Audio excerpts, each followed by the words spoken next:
제가 좀 이게 머리가 좀 아픈 이야기들을 많이 해드렸는데 오늘은 그거보다도 훨씬 더 많이 나간다 이렇게 생각하시면 됩니다. 그래서 좀 준비를 하고 계셔야 될 것 같습니다. 우선 시간이 뭔지 모르는 사람 한번 손 들어보세요. 시간이 뭔지 모르겠다 나는. 시간이 뭔지 그러면 네, 시간이 뭔지 모르겠다. 오케이. 그러면 시간이 흐른다고는 생각하세요? 시간은 흐른다. 여기 혹시 가족이 같이 오신 분이 계신가요?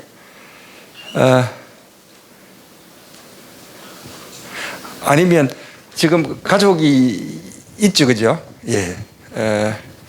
그러면 지금 제일 가까이 계시는 분이 예. 애기 아빠라고 하면 되겠습니다. 일단 애기 아빠. 결혼하시 좀 됐는 것 같아요. 그죠? 한 5년은 넘었는 것 같습니다. 그죠? 한 10년 이상이 됐다고 치고. 그러면 10년 전에 결혼하실 때 그 남자가 지금 남편입니까? 예, 그래요? 확신하세요? 근데 확신하시냐고요? 그럼 집에 차가 있습니까? 한 몇 년쯤 됐어요? 오래됐다고 칩시다. 한 10년쯤 타니까. 10년 된 차가 있으면 10년 전에 타던 차가 지금 차가 맞나요?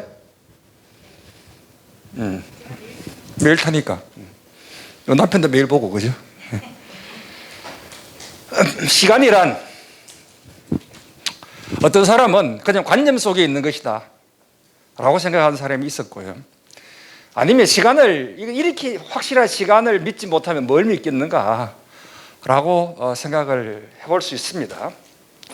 그런데 이제 우리가 주로 큰 틀에서 시간을 구성하는 요소는 무엇일까라고 생각해 보면 일단 과거가 있을 거예요, 그죠? 그다음 현재, 미래가 있을 수 있다. 세 가지로 나눌 수 있죠. 큰 틀에서 나누면. 그런데 과거는 사라지고 없잖아요. 어제 뭐 했어요? 우리 학생? 학교 갔어. 학교 가서 뭐가 재밌는 일이 있었나? 피구했어. 그때 오래 살아남았는가? 오래 살아남았어. 근데 어제 기억이 생생하지, 그죠? 근데 어제를 데리고 올 수 있어요? 없지. 어제는 사라지고 없어요. 그렇잖아. 어제를 데리고 올 사람 아무도 없잖아요. 내일은 아직 오지 않았잖아요, 그죠? 내일 들고 와라고 하면 들고 올 수 있겠어요? 없지. 그럼 남은 건 현재 같아요. 그런데 현재는 현재라고 하는 순간 없어지지 않았나요? 그러니 시간의 3대 요소라고 하는 과거는 사라지고 없고 미래는 아직 오지 않았고 현재라고 하는 순간 현재는 사라지고 없으니 그러면 뭐가 남나? 재미있는 질문들이잖아요. 우리 이제 교부학의 이거 뭐 최고 정점에 있다는 아구스틴 성인, 여기 이제 북아프리카의 그 당시 주교였죠. 초대교회. 아구스틴은 우리는 시간이 무엇인지 다 알고 있다고 생각한다. 시간이 뭔지 모르는 사람이 거의 없지 않냐. 그런데 누가 시간이 뭡니까? 라고 질문하면 대답할 수 있는 사람이 있느냐는 거예요.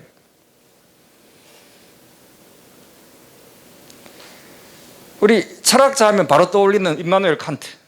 칸트는 우리가 살고 있는 이 공간과 또 내가 느끼고 있는 이 시간을 배제한 채 뭘 생각할 수 있겠는가? 그래서 이 시간과 공간을 누락시키면 이 우주 전체에서 우리가 설명할 수 있는 건 아무것도 없지 않는가? 라고 그만큼 공간과 시간의 중요성에 대해서 이야기를 합니다. 지난 시간에 공간에 대해서는 좀 배웠어요. 근데 뭔지도 잘 모르겠지만 배우긴 배웠어요. 그런데 우리는 시간에 대해서는 정말 더 이해할 수가 없습니다. 좋은 표현은 아닙니다만 적어도 혈압 철학적인 관점에서 결국은 현재라고 하는 것은 과거의 끝점이고 미래의 시작점인데 점을 연결해서 어떻게 시간이라고 하는 것을 만들어낼 수 있는가? 시간은 존재하지 않을 것 같다. 그리고 또 시간에 대한 논쟁은 물리학적인 본격적인 논쟁은 뉴턴 시대에 와서 됩니다. 그래서 뉴턴은 절대 시간과 절대 공간을 인정하는 거죠. 아인슈타인은 절대 공간과 절대 시간에 대해서 부정을 하고 싶었어요. 그래서 아인슈타인의 상대론적 관점에서의 시간, 그리고 양자론적 관점에서의 시간을 대해서 말씀을 좀 드리도록 하겠습니다. 티즈 안에 알레고리 오브 프루덴스라고 하는 이 그림인데요. 이제 과거의 나, 이게 현재의 티즈안, 늙은 티즈안, 이게 개의 모습, 사자의 모습, 늙은 늑대의 모습을 보이면서 시간의 3대 요소를 잘 표현한 그러한 그림인 것 같아요. 자, 아침에 해가 뜨고 저녁에 해가 지고, 요새 뭐 장마라서 해가 뜨고 지는 건 못 봅니다만, 해가 뜨고 지고 해서 하루가 지나는 것을 알 수가 있어요. 달이 차고 기우는 이 위상 차이에서 우리는 한 달을 알고 있습니다. 또 사계절, 아까 시작하기 전에 비발디의 사계가 나오던데, 사계절을 이렇게 보면 한 해가 지나가는 것을 알고 있습니다. 그런데 우리는 시간은 인지할 수가 없어요. 시간이 뭔지 어떻게 알겠습니까? 시간이 뭐예요? 시간을 인지합니까? 시간을 인지할 수 없잖아요.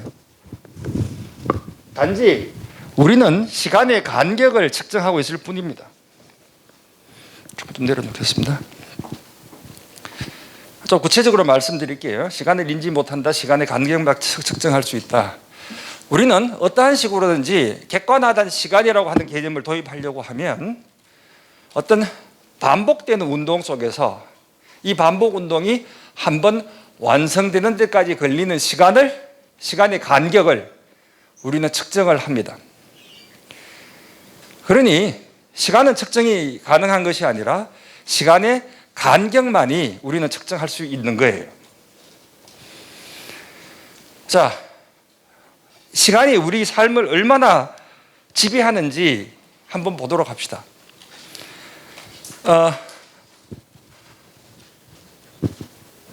아침에 몇 시에 보통 일어나십니까? 6시. 6시 일어나려면 그래도 뭐 알람을 설정해 놓고 주무시겠네, 그죠? 학교에 몇 시에 가야 돼? 8시까지? 8시 40분까지. 오늘 보통 점심 식사를 언제 하십니까? 예, 선생님. 1시쯤에. 그러니까 내가 언제 일어나야 될지, 내가 언제 밥 먹어야 될지, 뭐 내 삶을 송두리째 지배하고 있어요. 뭔지도 모르는 시간이. 그렇지 않습니까? 그런데 이거는 확실히 알 수 있지 않는가? 나는 언젠가는 생로병사의 길을 걷다가 죽는 것 아닌가? 한 번 내가 가는 것 아니겠어?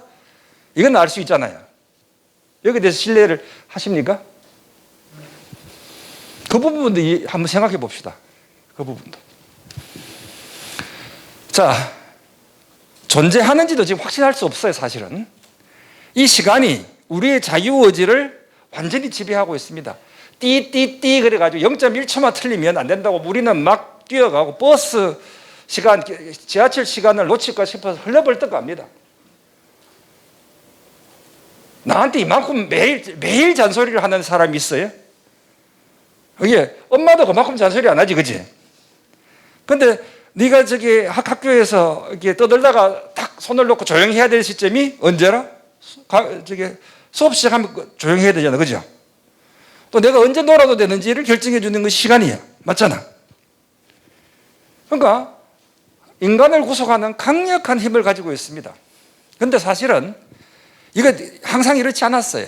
우리가 좀 생각을 해서 한 300~400년 전에 조선시대에 갔다고 치면, 야, 친구하고 내일 점심에 같이 밥 먹자, 우리 집에 한번 오너라 라고 하면 12시에 올지 12시 10분에 올지 12시 반에 올지 뭐가 문제겠어요. 얼추를 맞춰서 오면 같이 밥 먹으면 되는 거예요. 근데 만약에 친구하고 약속을 했는데 앞에 여기 찻집에서 만나서 오늘 12시에 만나자라고 했는데 30분 동안 안 왔다, 우리 집에 가는 친구들도 있지 않습니까? 특별히 저 같은 사람. 왜 그런가 하면 저는 시간을 지키는 걸 엄청나게 중요하게 생각하는 거예요. 교수다 보니까 제일 싫어하는 게 시간을 어기는 겁니다. 한 50명이 앉아있는 강의실에 내가 10분만 늦었다고 치면 500분이 날아가는 거잖아요. 근데 이거에 대해서 노이로제가 좀 걸렸는 것 같아요.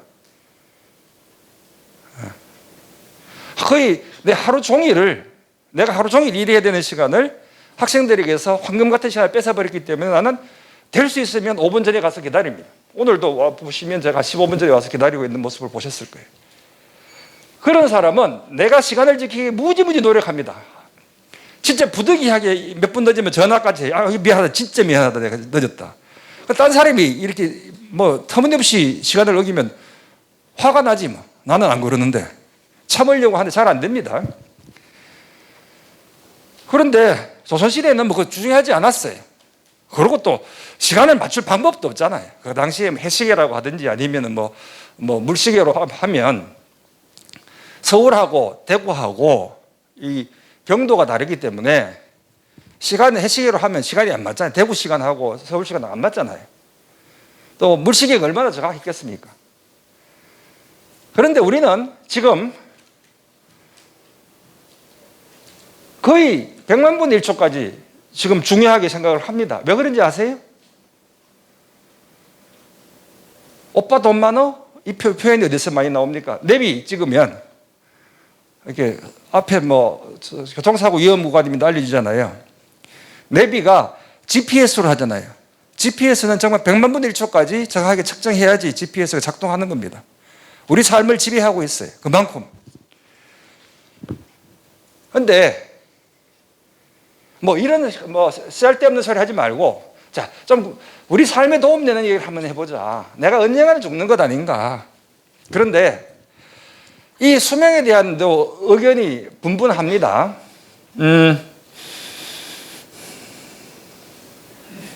우리 제일 어린 자네가 제일 어리겠나? 초등학교 몇 학년? 5학년. 5학년. 자네도 조금 더 어릴 수 있겠다. 몇 학년? 5학년. 5학년. 내가 5학년이 알아들을 수 있도록 말을 좀 쉽게 해보려고 해볼게, 지금부터는.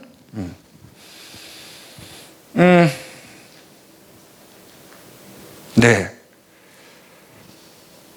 제가 80년대 중반에 우리 어머님이 그 환갑잔치를 할 때 시골에서 이렇게 업고 뛰었습니다. 우리 7남매인데 저 6번째라서 이제 환갑잔치 때 그랬어요. 또 내가 시골에서 나올 때 그 당시에 할아버지들이 지금도 시골에 가면 그 할아버지예요. 진짜 재밌어요. 맞습니다. 예. 지금 대답을 아주 잘해 주셨으니까 제가 죄송하지만 지금 환갑이 환갑이 전이고 그런데 지금 모습은 뭐 30대 거짓말고 40대 한 초중반쯤 되는 것 같아요. 선생님은 환갑 지났죠. 옛날 같았으면 내가 환갑이다가 한 번 맞았을 거예요. 네가 무슨 환갑이냐, 머리 새까만기라고 했을 겁니다. 젊어지고 약 드시고 계신 거예요. 은퇴하신 교수님이 은퇴 가게 돼서 한번 내한테 이런 말을 한 적이 있습니다. 옛날 말이에요. 제가 어릴 때 친구 집에 가서 할아버지 곤방대로 맞은 적이 있습니다. 왜요? 그러니까 그때 놀다가 시끄럽게 떠든다고 곤방대로 맞았어요. 머리 하얀 할아버지한테 곤방대로 맞아서 그게 아직까지 내가 이렇게 뇌리에 박혀 있는데 얼마 전에 그 친구를 만났대요. 그래서 야, 그거 니네 할아버지한테 우리 곤방대로 맞았는 기억하냐? 한다 그랬어요. 그때 할아버지가 언제 돌아가셨냐? 환갑 때 돌아가셨나? 그쯤 됐을 걸 그러신대. 자기는 65세 정년퇴임을 하는데 그 당시 지금 그 모습을 치면 자기는 애라는 거예요. 머리 하얗고 덮어 입고 있는 할아버지 모습. 그것이 환갑 전이었잖아요. 곤방대로 맞았으니까. 그거에 비하면 우리는 다 젊어지고 약 먹고 있습니다. 수명이 급속도로 늘어요. 우리나라가 세계에서 지금 제일 오래 사는 최고령 기대 수명이 제일 긴 나라 중에 하나입니다. 일본이 우리보다 조금 더 길고요. 유럽, 미국 우리보다 훨씬 밑입니다. 그 이유 중에 하나가 일단 우리 뭐 잘 먹고 잘 사니까 그렇고요. 그다음에 이제 의료보험 체계가 잘 돼 있고 그리고 이제 건강검진 그게 참 중요합니다. 우리나라의 평균 기대 수명이 늘어나는 걸 보면 얼마 전까지 급속도로 늘었습니다. 1년에 한 0.5년. 이게 지금부터 한 20년 전이면 지금 기대 수명이 82세라면 72세, 20년 전 62세 이렇게 됐어요. 진짜 급속하게 늘었어요. 이제 조금씩 줄어듭니다. 이제 한 0.3세 1년에 뭐 2~5세 이렇게 줄어드는데 어쨌든 아직까지 우리나라는 그 기대 수명이 늘고 있고 그렇습니다. 아까 내 그 영감이라고 했는 이유가 내가 나올 때 60이었던 할아버지가 돌아가시지 않고 살아 계시면 90 넘었어요. 그 할아버지야. 그 다음에 그때에서 보다가 안 보이시는 분 돌아가셨고, 그 다음에 지금 시골에 가면 60 하면 명함도 못 내밉니다. 가서 청소해야 되고 심부름해야 돼요. 예. 제가 형제들 모이면 담배 심부름 하잖아요. 형들이 담배 사와, 뭐 막걸리 사와 그러면 쫓아가 사와야 됩니다. 왜? 조카들 시키다가 이게 눈치 보이거든. 그렇습니다. 조선시대 때 우리나라의 평균 수명이 24세 정도였대요. 지금부터 불과 한 70년, 80년 전 일제강점기 때 1938년 데이터인가요? 그렇습니다. 남자는 32세, 여자는 35세. 그런데 지금은 뭐 부친상 가면 85 플러스 마이너스 옵니다. 한 85세, 90세 그 사이에 돌아가시고 모친상 그러면 대충 90살 넘었어요. 이렇게 특별한 일이 없으면. 그런데 이제 그러다 보니까 이게 사피엔스로 유명한 유발 하라리가 2050년이 되면 영생이 가능하다. 왜냐하면 1년이 지나면 기대 수명이 1년이 늘 거니까 아직 또 남았어. 이렇게 될 거다. 이거는 뭐 그냥 좀 과장되는 표현인데 이제 영생이라고 하는 것을 드디어 이야기하던 시점이 왔다는 거예요. 그런데 여기 또 반대하는 의견이 있습니다. 미국의 연구소는 아니다. 인간의 수명이 늘었는 게 아니고 주어진 인간의 수명을 그냥 다 살아갈 뿐이야. 옛날에 병들고 죽었는데 이제는 그 수명을 다 살아갈 뿐이야. 증거로는 지금도 120살 넘어가는 사람들 정말 드물지 않느냐. 인간의 수명은 한 115세에서 120세 정도밖에 안 돼. 그거를 넘는 사람은 없는 것 같아요 라고 이야기를 합니다. 그 말도 또 일리가 있어요. 그런데 우리는 기대 수명이 늘어나고 있는 걸 보시면 여기 보세요. 진짜 겁나게 늘어나고 있습니다. 재미있는 그 공상과학 소설, 뭐 우리나라 작가들이 했는데요. 이 리차드 돈키스의 눈먼 시계공이 아니고 김탁한, 정재성이라는 두 사람이, 김탁한 소설가고 정재성은 물리학자인데 두 사람이 눈먼 시계공이라고 하는 소설을 쓰는데 이것도 재미있어요. 설정은 2049년이고 그 다음에 뭐 사이보그에 대한 이야기인데 정재성 교수와 같이 밥을 먹다가 야, 왜 2049년이냐? 2040년 하면 좀 너무 이런 거 같고 2060년 하면 좀 너무 늦은 것 같아서 2050년에서 하다가 1년 빼서 2049년을 했어요. 그래서 이거 뭐 대충 그 답 속에서 이 이제 시대의 설정에 대한 이야기가 그냥 좀 가까운 미래 또 너무 멀지 않은 미래를 다 피해는 그 정도의 인데 이겁니다. 인간과 로봇의 조합. 지금 현재 우리 인류 중에서 이 사이보그들이 제법 있대요. 뭐냐 하면 적어도 인공 관절을 했든지 아니면 심장 박동기를 하든지 투석을 받든지 기계에 의해서 살아가는 사람들입니다. 그런데 이제 이 사이보그 이야기는 뭐냐 하면 이제 문제가 생기면 이제 그 인공 장기도 집어넣고 팔도 바깥 끼우고 막 이렇게 합니다. 그런데 말이야. 이름이 예진이. 예진이는 좀 너무 힘들겠다. 이게 내가 그 질문 좋은 질문이 아닌 것 같다. 선생님 그러면 이제 연세가 드시면 이제 예를 들어 심장에 문제가 되면 이제 뭐 스텐트를 하다가 이것도 안 되면 인공 심장을 집어넣자. 뭐 할 수 있을 것 같아요. 생각해 볼 수 있잖아요. 교통사고 나면은 이 팔 바꾼다, 뭐 다리 바꾼다 하다가 몇 % 기계가 되면 인간으로 취급 안 하고 너는 로봇이야라고 할 것 같아요. 왜냐하면 지금 이제 로봇과 인간이 서로 경쟁하는 이제 시대가 오는 거예요. 왜냐하면 이제 인공지능이 있고 뭐 이렇게 되면 로봇도 있고 인간도 있으면 누가 이제 헤게몬을 쥐고 살아갈 거냐 하는 문제인데 그러면 내가 나의 정체성을 나는 로봇으로 볼 것인가 인간으로 볼 것인가를 이제 판단해야 될 거잖아요. 그럼 나는 인간으로 태어났지만 사고를 당해서 자꾸 바꾸다 보면 한 몇 퍼센트 기계로 만들어지면 나는 로봇으로 쫓겨나야 될까요?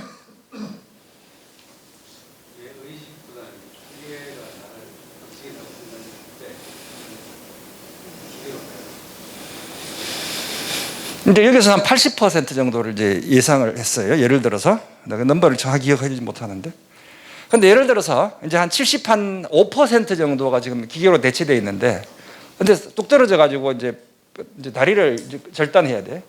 다리를 이제 그 기계로 바꾸면 이 사람은 드디어 로봇이 되는 거예요. 그래서 나는 이제 인간으로 살아가고 싶은데 로봇으로 전락해가지고 이제 다른데 금지구역에 가서 살아야 되니까 뭐 이런 이야기들이 재밌는 이야기들이잖아요. 이제 나의 정체성이 뭔지에 대한 것을 한번 던져 봅니다. 영화 트랜센덴스에 나오는 건데요. 이제 소설에 이제 기초로 해서 했는데 뭔가 하면 인간과 컴퓨터의 결합한 새로운 종의 탄생입니다.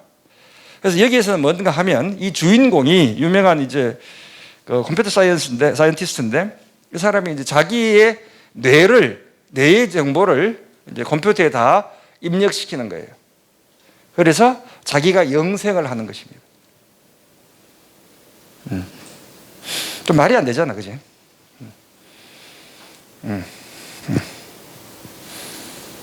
근데 영생이 컴퓨터에 나의 기억과를 입력시키는 겁니다.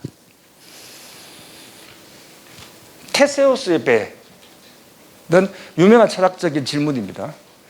테세우스는 그리스의 시조 같은 사람인데요. 시조 같은 영웅인데 잘 아시다시피 이제 그 반인인 이제 괴물에게 잡혀가는 사람들을 구출해 와서 다시 아테네로 들어오는데 흰 깃발을 달아야 되는데 안 달아서 아버지가 자살하고 뭐 그런 이제 유명한 겁니다. 이 테세우스의 배를 아테네 사람들이 잘 보존을 했어요. 그래서 몇백 년간을 보존을 하는데 문제는 뭐였는가 하면 판자들이 썩어져 나가는 거예요. 썩어져 나가니까 이제 하나씩 이제 교체를 합니다. 교체를 하고 또 새로운 판자로 교체를 하고 새로운 판자로 다 교체를 했을 때 테세우스의 오리지널 배가 하나도 안 남았을 때 그 배를 테세우스의 배라고 할 것인가 아니면 다른 배라고 이야기할 것인가? 이 유물론적 관점에서의 정체성인가 아니면 유신론적 관점에서의 정체성인가 아니면 혼합되어 있는가? 이 질문들이잖아요. 제가 아까 조금 아주 이게 뭐 좀 결례가 되는 질문을 했잖아요. 그죠? 지금 옛날에 결혼했던 내 남자가 이스라엘의 이제 와이즈만 연구소가 제법 유명한 연구소입니다. 와이즈만 연구소의 이제 연구 결과에 의하면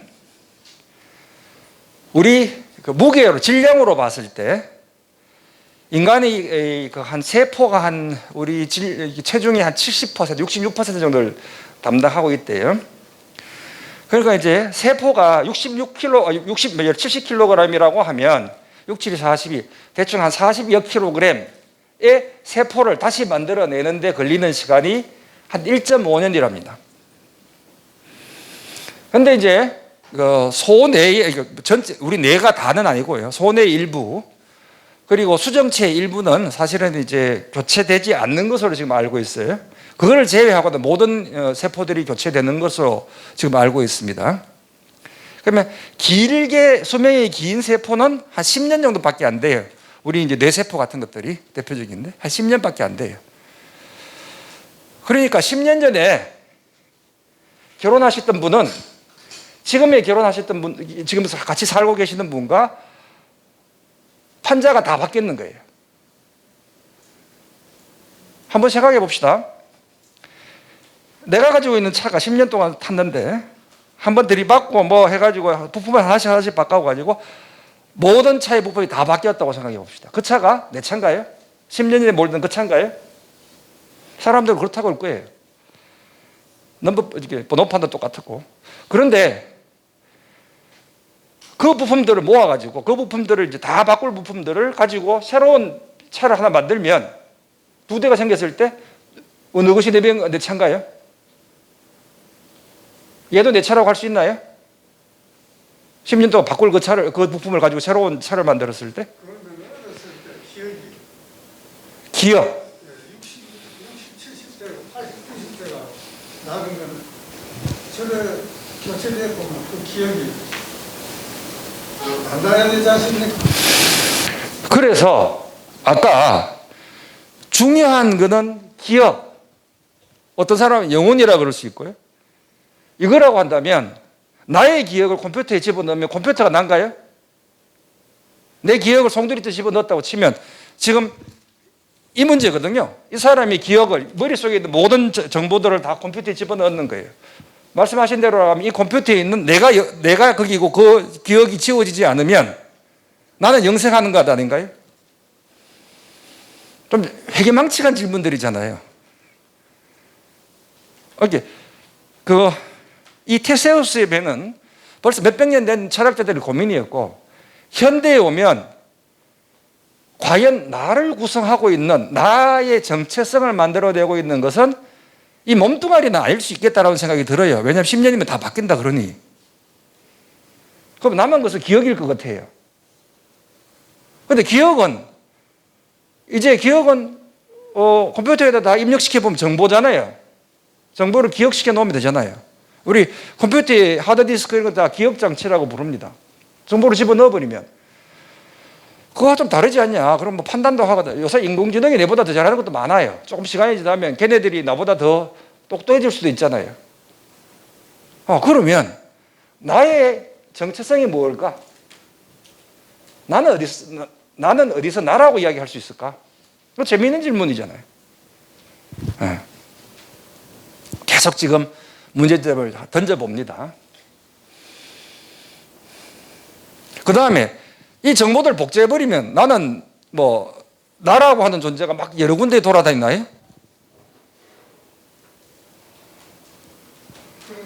네. 네. 감가상가. 네. 10년 아닙니까? 네. 그래서 물건이. 네. 10년 후에 이 물건이 완전히 소멸이 되는 거예요. 네. 사람 생각하고는 정말 네. 그러니까 지금 이제 제가 이 물질 세계에서 이야기하면 이게 나를 구성하고 있는 이 신체가 나라고 하면 이 신체는 바뀌었다라고 하는 것은 다 동의해야 될 것 같아요. 이제 99% 이상이 바뀌었으면 다른 저기 신체 구조죠. 그런데 우리가 가지고 있는 이제 그 기억, 머릿속에 들어 있는 것. 그런데 걔네들을 기억하고 있는 그것들도 다 바뀌었어요, 사실은요. 그 뇌도 바뀌었어. 그러면 나의 추억, 나의 기억밖에 없다. 이 정보잖아요. 기억과 추억 이런 거는요. 정보니까 정보를 어디에 입력시키면 그 방법이 이제 나올 겁니다. 입력시키면 걔가 나냐? 그럼 나는 생각하지 않느냐? 요새 AI가 내보다 더 잘 생각해요. 그랬을 때 과연 인간이 정체성 나는 인간이다라고 이야기할 수 있는 게 뭔가? 10년 전에 나와 지금의 나가 동일한 사람인가? 그거에 대해서 의심한 사람이 아무도 없었는데 이제 그 의심이 들기 시작하는 거예요. 거기에 대해서 지금 이 영화가 만들어졌거든요. 이 영화를 보면서 나는 이게 기발한 아이디어다라고 하는 생각을 했습니다. 언젠가는 죽는다. 이게 벤자민 버튼의 시계는 거꾸로 간다. 이 영화입니다. 늙은 벤자민으로 태어나서 점점 젊어지는 거거든요. 이 영화는 보면 말이 안 된다는 거 금방 압니다. 늙게 태어나서 젊어지는 거는 못 봤잖아요. 아니면 여기 이제 유리병이 있습니다. 유리병이 탁 깨져요. 탁 깨진 사진을 찍으면 여러분들은 이제 그거 보면 유리병 하나 깨졌네.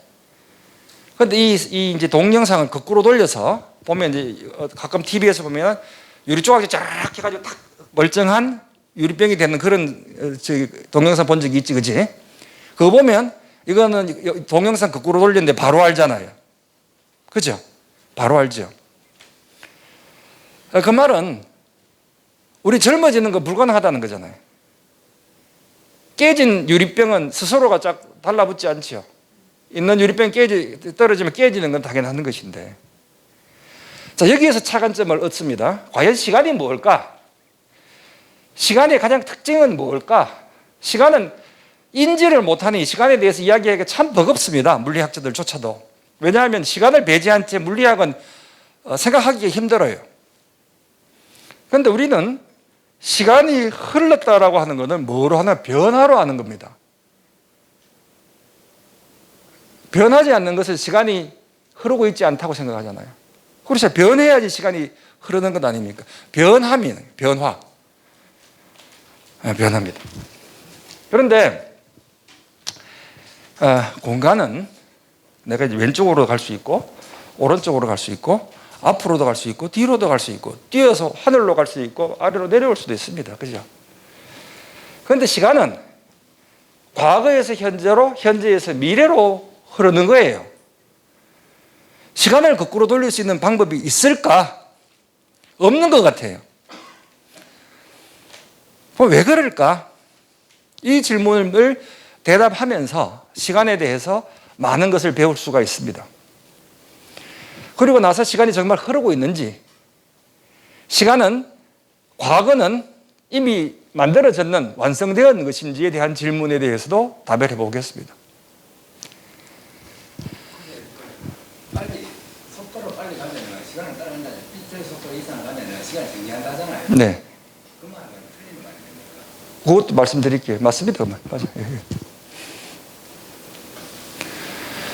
시간은 대표적인 게 한쪽 방향으로 흘러간다는 거거든요. 다시 말해서 시간을 이제 여기서 가면 오른쪽 방향으로 플러스 거리를 간다고 하면 뒤로 가는 것은 이제 뭐 음의 거리를 간다고 이렇게 보면 되겠죠. 그죠? 이게 이제 앞으로 가는 것을 양, 뒤로 가는 것을 음이라고 치면 시간이 흐르는 방향이면 플러스 t, 양의 시간으로 가는 거고 과거로 가는 것은 음의 시간으로 가는 겁니다. 그런데 물리학 법칙은 재미있게도 시간을 마이너스 t, 과거로 돌리더라도 시간이 거꾸로 흐르더라도 성립해요. 다 성립합니다. 설명해 드릴게요. 그 성립하든지. 야구 좋아하는가? 야구장에서 타자가 공을 딱 쳐가지고 홈런이 쫙 되는 공을 보면 멋지죠? 그런데 공이 날아가는 모습을 쫙 찍었는데 그 날아가고 있는 야구공을 거꾸로 돌아가게끔 동영상을 거꾸로 돌리면 분간을 합니까? 못합니까? 못합니다, 우리는. 유리병이 깨지는 거는 쫙 붙으면 문제가 있다는 금방 아는데 포물체가 날아가는 거 뒤로 거꾸로 돌리면 몰라요. 관중이 막 박수 치는 거 거꾸로 치는 거 그걸 빼놓고 공만 딱 쳐다보면 모릅니다. 그 말은 역학의 가장 기본이 되는 뉴턴의 법칙에서 시간을 마이너스 t로 바꾸면 ma가 똑같습니다. 그 말은 무슨 말이냐 하면 공이 거꾸로 가나 다시 시간을 거꾸로 가나 시간이 순방향으로 가나 물리 법칙이 똑같이 작용되니까 우리는 구별을 할 수가 없다는 이상함을 못 느낀다는 겁니다. 못 느껴요. 그런데 시간은 분명히 한쪽 방향으로 흐르잖아요. 물리학은 허용해요. 시간이 거꾸로 가든지 오렇게 가든지 내가 앞으로 가든지 뒤로 가든지 다 갈 수 있는 거예요. 그러면 이 고전역학이 아니고 최신 과학인 양자론에서는 시간이 거꾸로 가는 것을 허용하느냐 하는 걸 뽑아야 되거든요. 그런데 양자론에서 뉴턴의 법칙에 준하는 방정식이라고 하면 슈레딩거 방정식인데 슈레딩거 방정식의 시간을 마이너스 t로 딱 바꾸면 문제가 조금 생깁니다. 허수 부분이 마이너스 부호가 바뀌어가지고 다른 모습인데요. 결론적으로 말씀드리면 양자역학에서 이 답은 다르게 나오지만 우리가 측정하는 것, 우리 인지하는 것으로 딱 바꿔놓으면 얘를 제곱해야 되거든요. 이렇게 이 허수는 a 플러스 ib나 a 마이너스 ib를 제곱하면은 a 제곱 더하기 b 제곱이 똑같아요. 그렇기 때문에 양자역학에서도 시간이 거꾸로 가든지 시간이 순방향으로 가든지 거꾸로 가든지 상관없이 결론은 똑같이 나옵니다. 그 말은 양자역학도 시간이 거꾸로 가는 것에 대해서 개의치 않는다는 거예요. 그런데 우리는 시간이 한쪽 방향으로 흐르는 세상에 살고 있거든요. 시간의 화살 문제입니다. 시간은 쏘면 쏜 방향으로 날아간다는 거예요.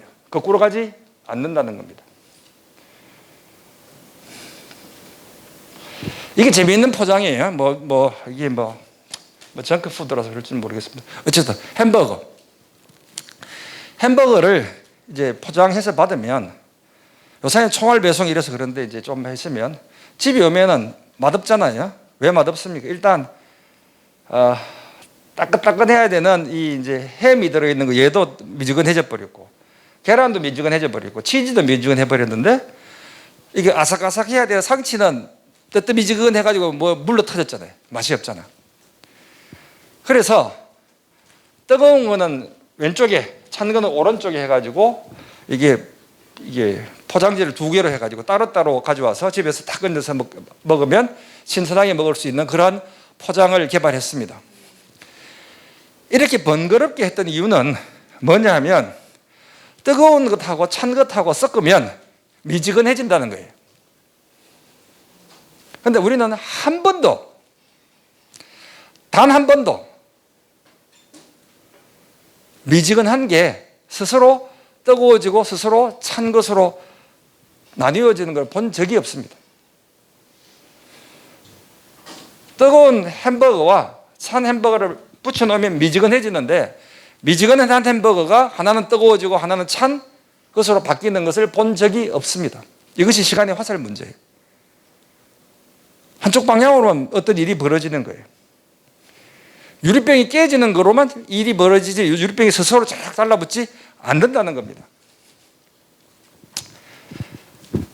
노벨상을 받은 펜로즈라고 하는 사람이 7개의 시간의 화살이 있다라고 했어요. 물론 시간의 화살은 다르게 더 표현할 수 있습니다. 그런데 이제 펜로즈의 유명한 시간의 화살 문제니까 한번 펜로즈가 이야기했던 것을 보겠습니다. 여러분들 중에서 가끔 점 보시는 분, 제법 많습니다. 예? 요번에 보세요. 박사학위 아바타 운세 그걸 해가지고 박사 했다. 나 읽어봤어요. 내가 그 박사학위 논문 읽어봤는 게 아니고 그 유명한 유지 논문 읽어봤어요. 해도 너무하더구만. 거기에 기자들 나빠요. 그 유지 그거 하나만 이게 보고 이야기하는데 나는 그 논문을 누군가가 내한테 보내줘서 그래서 내가 심심해서 이제 기차를 타고 가다가 주머니에 있어가지고 또 꺼내봤어요. 뭐 했냐 이래 보니까 해도 너무하더구만. 그러니까 예를 들어서 첫째, 둘째, 셋째, 넷째 이런 걸 표현을 많이 쓰는데 첫째, 셋째, 둘째도 없어요. 첫째 이러고요. 결론, 재언이 있어야 되는데 마지막에 5.1 결론, 5.1 결론 이렇게 쓰고 있습니다. 똑같은 문장을 반복 쓰고 있고 말도 안 되고요. 그다음 앞에 표에서 적어놓은 데이터하고 뒤에서 논문에서 이야기하는 것이 달라요. 여기서는 탈퇴된 사람의 만족도가 제일 높은 걸로 나와 있는데 데이터는 쓴 글에서는 탈퇴한 사람이 만족도가 제일 낮다. 당연한 이야기를 적고 있어요. 그런 논문이에요. 그래서 나는 그거는 우리나라 그 사람의 문제는 있는 거 분명하고 그보다 훨씬 더 큰 원죄는 학자들이다. 이런 논문을 가지고 학회에다가 실어주고 이런 논문을 박사학위 줬으니까 우리 교수들이 진짜 반성해야 되고 나는 그걸 느꼈어요. 그렇잖아요. 지켜야 되는 이 파수꾼이 똑바로 안 지키면 도둑이 들어오게 돼 있어요. 도둑은 언제든지 들어오려고 그래. 그래서 도둑도 문제지만 파수꾼이 더 문제다. 그걸 내가 느꼈어요. 점 보는 사람 많아서 특별히 정치하는 사람들요. 응? 왜 정치하는 사람들이 점을 보는가 하면 불확실성이 크니까 그러게요. 불확실성이 클 때는요, 이게 미래를 좀 알고 싶거든. 될지 안 될지. 근데 이 펜로즈는 기억의 화살. 기억은 과거의 것밖에 없다. 미래의 기억이 있다고 하면 그거는 시간이 거꾸로 가는 것을 의미하니 안 된다는 겁니다. 미래를 예언하는 사람, 이게 대나무 꽂고 이렇게 하면서 돈 많이 받는 사람들, 이 사람은 미래를 이야기해야 되니까 미래에 대한 정보를 가져와야 되는 것 아니겠습니까? 미래에 대한 정보는 가져와도 기억으로 있어야 돼. 미래에 대한 기억을 가지는 거거든요. 미래에 대한 기억을 가진다는 것은 어떤 물리학적인 법칙보다 어떤 물리학적인 법칙이 아니면 세상에 있는 모든 물리학적 법칙이 다 깨진다고 하더라도 미래에 대한 정보를 가지고 있다는 것은 거짓말입니다. 그거는 가장 확실하게 아니다라고 이야기하는 것이에요. 물리학자들이. 이건 아닙니다. 전 보지 마세요. 재미로 보십시오. 그냥 재미로. 재미로. 오죽 봤으면 월드컵 할 때 잉글랜드가 이길지 독일일지 해가지고 문어 대가리, 대가리라면 쓰면 되겠죠. 예, 있죠. 그죠? 이건 왜 그런지 설명하겠습니다. 왜 기억의 화살이. 네. 괜찮습니다. 대학교에서 풍수 기계학과가 있었어. 네. 그 박사학위도 나왔어. 네. 그것도 일에서 하는 그 논문 쓰고 하는 그런 위해서 또 학과 자체를 지금 분석하는. 저요?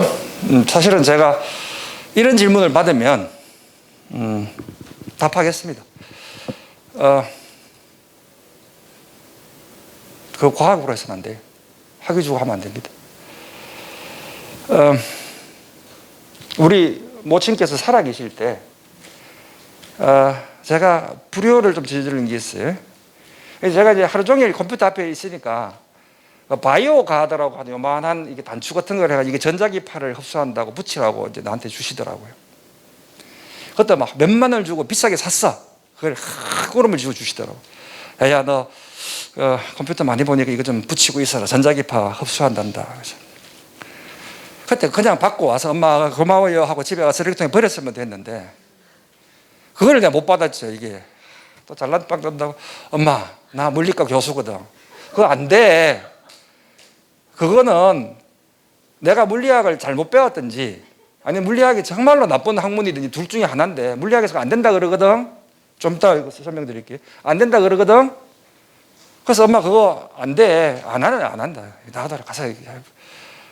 엄마는 자기 용돈을 줄여가지고 그거 사왔어. 내가 받아왔어야 되는데 그걸 안 받았거든요. 근데 그게 가장 확실한 이야기인데 물리학에서 그거 틀리면 안 돼요. 시간의 화살 문제거든요. 안 받았지. 그러니까 엄마가 얼마나 섭섭했겠어요. 아마 저기서 저놈 오늘 또 강연하는데 또 그 소리 할까 이 생각하실 것 같은데. 과학적으로 물으시면 저는 그 말이 안 되는 소리고요. 이렇습니다. 이게 풍수하시는 분은 묘자리 찾을 때 그 묘자리가 그렇게 잘 된다고 하면 자기가 자기 부모 잘 모셔가지고 뭐 떵떵거리면서 살지 뭔 놈 앉아가지고 이거 하고 있어요. 그러면 또 이럽니다. 그거는 말이야 혈은 그 사람한테만 하기 때문에 나는 그 언저리에 있다라고 이야기를 하는 거고 그 사람이 그 자리에 있을 자격이 있으면 그 자리에 서서 좋은 일이 되는 거고 자손들이 잘 되는 거고 아니면은 삑살이 나는 거야. 전형적으로 사기꾼들이 하는 이야기죠. 저는 그렇게 생각합니다. 그 이유 좀 이따 설명을 드릴게요. 왜 그런지. 두 번째 이제 전자기술 화살이에요. 아까 말한 바이오 가드 이 문제입니다. 이건 뭐냐면 불을 탁 켜면 불은 확 번져나가지 불빛이 쫙 모여가지고 한 개에 딱 모이는 것도 본 적이 없거든요. 불은 탁 켜면 퍼져나갑니다. 퍼져나가는데 불이 한 군데 모여가지고 만화 영화 같은 데 보면 탁 손가락 딱 내면 뭐 해리포터 이런 데 보면 불이 쫙 다 모이잖아요.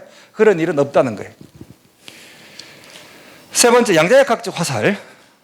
이거는 다음 시간에 실제론에 대해서 이야기하면 조금 더 하겠습니다. 양자역학적 화살은 파동함수가 붕괴되면 다시 복원되지 않는다는 겁니다. 네 번째, 블랙홀의 화살은 있는데 화이트홀은 없는 것 같다.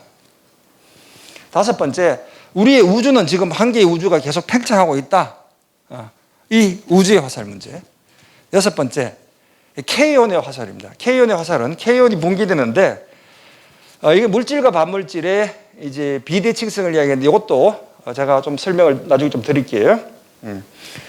K온의 화살, 일곱 번째 엔트로피의 화살입니다. 엔트로피 화살부터 설명을 해야지 기억의 화살, 전자기적 화살을 조금 이해할 수가 있어요. 엔트로피라고 하는 것은 연력학 제2법칙의 모든 비가역적인 변화, 거꾸로 돌릴 수 없는 과정들은 엔트로피가 증가한다는 겁니다. 고립기의 엔트로피는 증가한다. 그러니까 우주 삼라반상은 엔트로피가 증가하는 방향으로 변화한다는 거예요. 그렇게 변화가 아까 시간의 우리 개념으로 받아들였으니까 변화를 이제 이야기하기 시작했습니다. 좀 쉽게 설명하면 벽돌이 이렇게 가지런히 딱 쏘여 있는 조건은 하나밖에 없어요. 다 지자리에 있는 거거든요. 그런데 시간이 지나면 이 벽돌이 다 허물어집니다. 이 허물어지는 건 가능성이 많거든요. 얘가 하나 일로 튀어나갈 수 있고 얘가 튀어나갈 수 있고 멋대로 튀어나갈 수 있으니 가능성이 얘가 훨씬 높아요. 얘는 딱 한 가지 방법밖에 없습니다. 제자리에 찾아 있는 거예요. 쉽게 말해서 박스에 공이 하나 있어요. 분홍색 공이. 분홍색 공이 왼쪽에 있을 확률은 2분의 1, 오른쪽에 있을 확률은 2분의 1입니다. 총 경우의 수는 왼쪽에 있을 수 있는 것 하나, 오른쪽에 있을 수 있는 것 하나, 두 가지가 경우가 있고요. 그 중에 한 가지를 택하니 2분의 1, 2분의 1입니다. 경우의 수는 두 가지입니다. 공이 두 개면 두 개 다 왼쪽에 있을 확률, 한 개가 있는데 빨간색, 초록색, 초록색, 빨간색 둘 다 오른쪽, 네 가지 경우가 있잖아요. 세 개의 공이 있으면 8가지의 경우가 생깁니다. 그러니까 2 곱하기 2 곱하기 2 곱하기 2. 그러니 2를 공의 개수만큼 곱해주면 됩니다. 이건 이제 그냥 쉽게 말해서 2의 제곱으로, n제곱으로 치면 돼요. 2를 몇 번 곱했느냐? 100개가 되면 2의 100제곱이 됩니다. 경우의 수가 2의 100제곱. 중학생이 없네. 고등학생. 우리 잠시만. 2의 100제곱이 얼마라고 생각해요? 대충.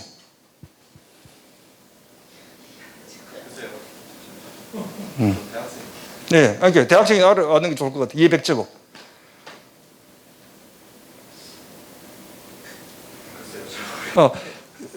집에 컴퓨터가 있어? 하드디스크 용량이 얼마라? 잘 몰라. 하드디스크 용량 얼마나 가지고 있어요? 네. 3테라. 오, 큰 거 가지고 있네. 동영상 많이 세이브 해놓고 이런 모이다. 그죠? 2, 4, 그 다음에 2를 곱하면 8, 그 다음에 10, 그 다음에 32, 그 다음 64, 그 다음에 128, 그 다음에 256, 그 다음에 512, 그 다음에 잘 알아. 왜 이 학생들이 잘하는 거 아십니까? 계산을 잘해서가 아니고 입에 붙었어요. 뭐 하면 1024, 512, 256, 컴퓨터 할 때 용량들 이야기할 때 다 256, 뭐 16, 뭐 64, 256, 다 그거 입에 붙었잖아. 금방금방 나오도 1024, 그죠? 2의 10제곱이 1024야, 1000이잖아요. 그러니까 이 1000을 떨출 때리자면 10의 3제곱. 10의 3제곱에 다시 10제곱이니까 이 백승이 10의 30제곱, 10의 30제곱. 숫자가 얼마인지 모르겠어요. 100만이 6개, 1000만, 억, 10억, 100억, 1000억, 1조, 10조, 100조, 1000조. 그 다음 조담이 뭐예요? 1경, 10경, 100경, 1000경. 뭐 모르겠어. 그 다음에 해라고 치고 뭔지 모르겠어. 10의 30제곱입니다. 이게 100개만 있어도 10의 30제곱이니까 숫자가 답이 안 나와요. 그런데 우리가 보통 공기 한 10g, 손으로 쥐었을 때 뭐 무게도 별로 못 느끼는 정도 10g에 들어있는 공기 분자의 개수는 10의 26승계예요. 그러니 이 숫자는요, 생각도 못하는 겁니다. 생각도 못하는 숫자예요. 답도 없어요. 저 밑에까지 있습니다. 그러니 모든 분자가 왼쪽에 다 있을 확률은 무시해도 됩니다. 너무나 많은 숫자를 생각할 수도 없는 숫자 중에 딱 한 건이 있거든요. 요거를 기억하고 계십시다. 이거요, 제가 청량사에 가서 찍은 사진입니다. 청량사 한번 가보세요. 좋아요. 참 좋았습니다. 청량사에 가면 여기 장독대가 있고 이제 그 본당으로 가는 데인데 여기 이제 이게 나무로 되어 있는 이렇게 길이 있는데 찍어놓은 사진입니다. 제가 이제 뭐 저작권 자꾸 걸리다 보니까 내가 직접 이제 한번 이 퍼즐을 만들었어요. 이제 책 쓸 때 하려고 퍼즐을 35조각으로 만들었습니다. 35조각. 보통 우리 집에 애들이 이제 수능 치고 나서 심심하다고 퍼즐 하자고 해서 사오는 게 1000조각짜리 사옵니다. 1000조각짜리 사오는 1000조각은 또 이게 풍경 사진이라서 하늘은 뭐 푸르띡띡한 것만 있어가 뭐가 뭔지 몰라요. 그거 하는데 가족들이 다 모여가지고 한 3일 정도 하면은 됩니다. 그거 이제 해놨는 거 하면 뒤지게 맞죠, 그죠? 3일 정도 하면 다 됩니다. 그걸 한 몇 개 해봤어요. 몇 개를 하고 나서 이제 이 퍼즐이 생각나서 그래서 1000개는 좀 심한 거고 35개짜리야. 35개짜리를 이제 퍼즐을 만들어서 선물을 하려고 들고 가다가 팍 쏟아버렸어요. 이제 다 흩어졌어. 그래가지고 에라이 모르겠다면 뭐 35개가 금방 맞추겠지 해가지고 이제 봉투에 넣어가지고 줍니다. 이거 한번 맞춰봐라. 그러니까 이제 야는 뭔지도 모르고 받았어요. 받아서 퍼즐을 맞추려고 하니까 이게 상상이 안 되잖아요. 뭔지도 모르니. 에라이 그러니까 손에 잡히는 대로 1, 두 번째, 세 번째, 네 번째, 다섯 번째 쭉 나와가지고 맞으면 오케이. 아니면 다시 섞어. 새로 다시. 하면 35개니까 뭐 주말 동안 한번 뭐 시간도 많은데 한번 멍 때리게 하는 것보다 낫다 싶어서 해보자 마음 먹었어요. 그러면 이게 실력이 엄청나게 늘어서 1분 만에 한 번씩 다 결론이 난다고 생각해 봅시다. 1분에 한 번씩 해본다고요? 그러면 1시간에 60번 할 수 있는 거잖아요. 밥도 안 먹고 이것만 한다고 쳐봅시다. 그런데 여러분들 이제 초등학생은 좀 어렵겠지만 어떻게 되는가 하면 첫 번째 퍼즐을 갖다 놓을 수 있는 그 경우의 수는 뭘까요? 35가지예요. 35개 중에 한 개 뽑는 거니까. 두 번째 딱 갖다 놓는 거는 이제 34개가 남았잖아요. 34개. 33개 해가지고 35에서 1까지 곱하면 됩니다. 이제 팩토리얼이라고 불러요. 35 팩토리얼. 35 참에 35개 중에 한 개를 갖다 놓을 수 있고요. 남은 거는 34개 중에 한 개를 갖다 놓을 수 있고 마지막에는 한 개 남았는 거 다 갖다 놔야 되니까 가능성은 경우의 수는 35 곱하기 34 곱하기 1까지 나오는 거고 이거는 숫자로 계산하면 잘 모르겠어요. 1분에 한 번씩 한다고 치면 시간이 얼마나 걸리는가 하면 1 곱하기 10의 40제곱년 이때 년은 2입니다. 우주의 나이가 138억 년이라고 알려져 있으니까 138억 년에 1조 배나 걸립니다. 1조 배. 기계가 해가지고 1초 만에 한다고 칩시다. 그리고 60을 날리니까 1분이 60분의 1이잖아요. 1조 배에 60분이니까 뭐 그러면 몇십억이죠. 우주가 몇십억 번 태어나는 거예요. 0.1초라고 해봅시다. 몇억 번이야. 0.000000001초라고 쳐봅시다. 그것도 우주가 태어난 게 몇백만 번입니다. 불가능한 일이 안 되는 거예요. 이거 해가지고 네 성공하면 내가 돈 줄게라고 하면 나는 무조건 이기는 게임입니다. 너는 내한테 100만 원 주고 나는 한 번 하면 억 줄게라고 해가지고 하면 100번 이깁니다. 저는 이거 가지고 부자 될 수 있어요. 쉽게 말해서 카드가 3장 있으면 총 3, 2, 1, 6가지의 경우가 나오는 거고요. 그중에 순차적으로 딱 만들어지는 요거 한 개밖에 없습니다. 그러니 유리 조각이 깨져서 무작위로 될 수 있는 거는요, 지멋대로 펼쳐져 있는 거는 이렇게 막 멋대로 펼쳐지는 건 무지무지 많은 경우고요. 딱 한 개의 유리병이 딱 모습을 가지는 거는 딱 하나밖에 없는 거예요. 얘밖에. 그거 계산하면 답이 나옵니다. 그래서 그 불가능한 거예요.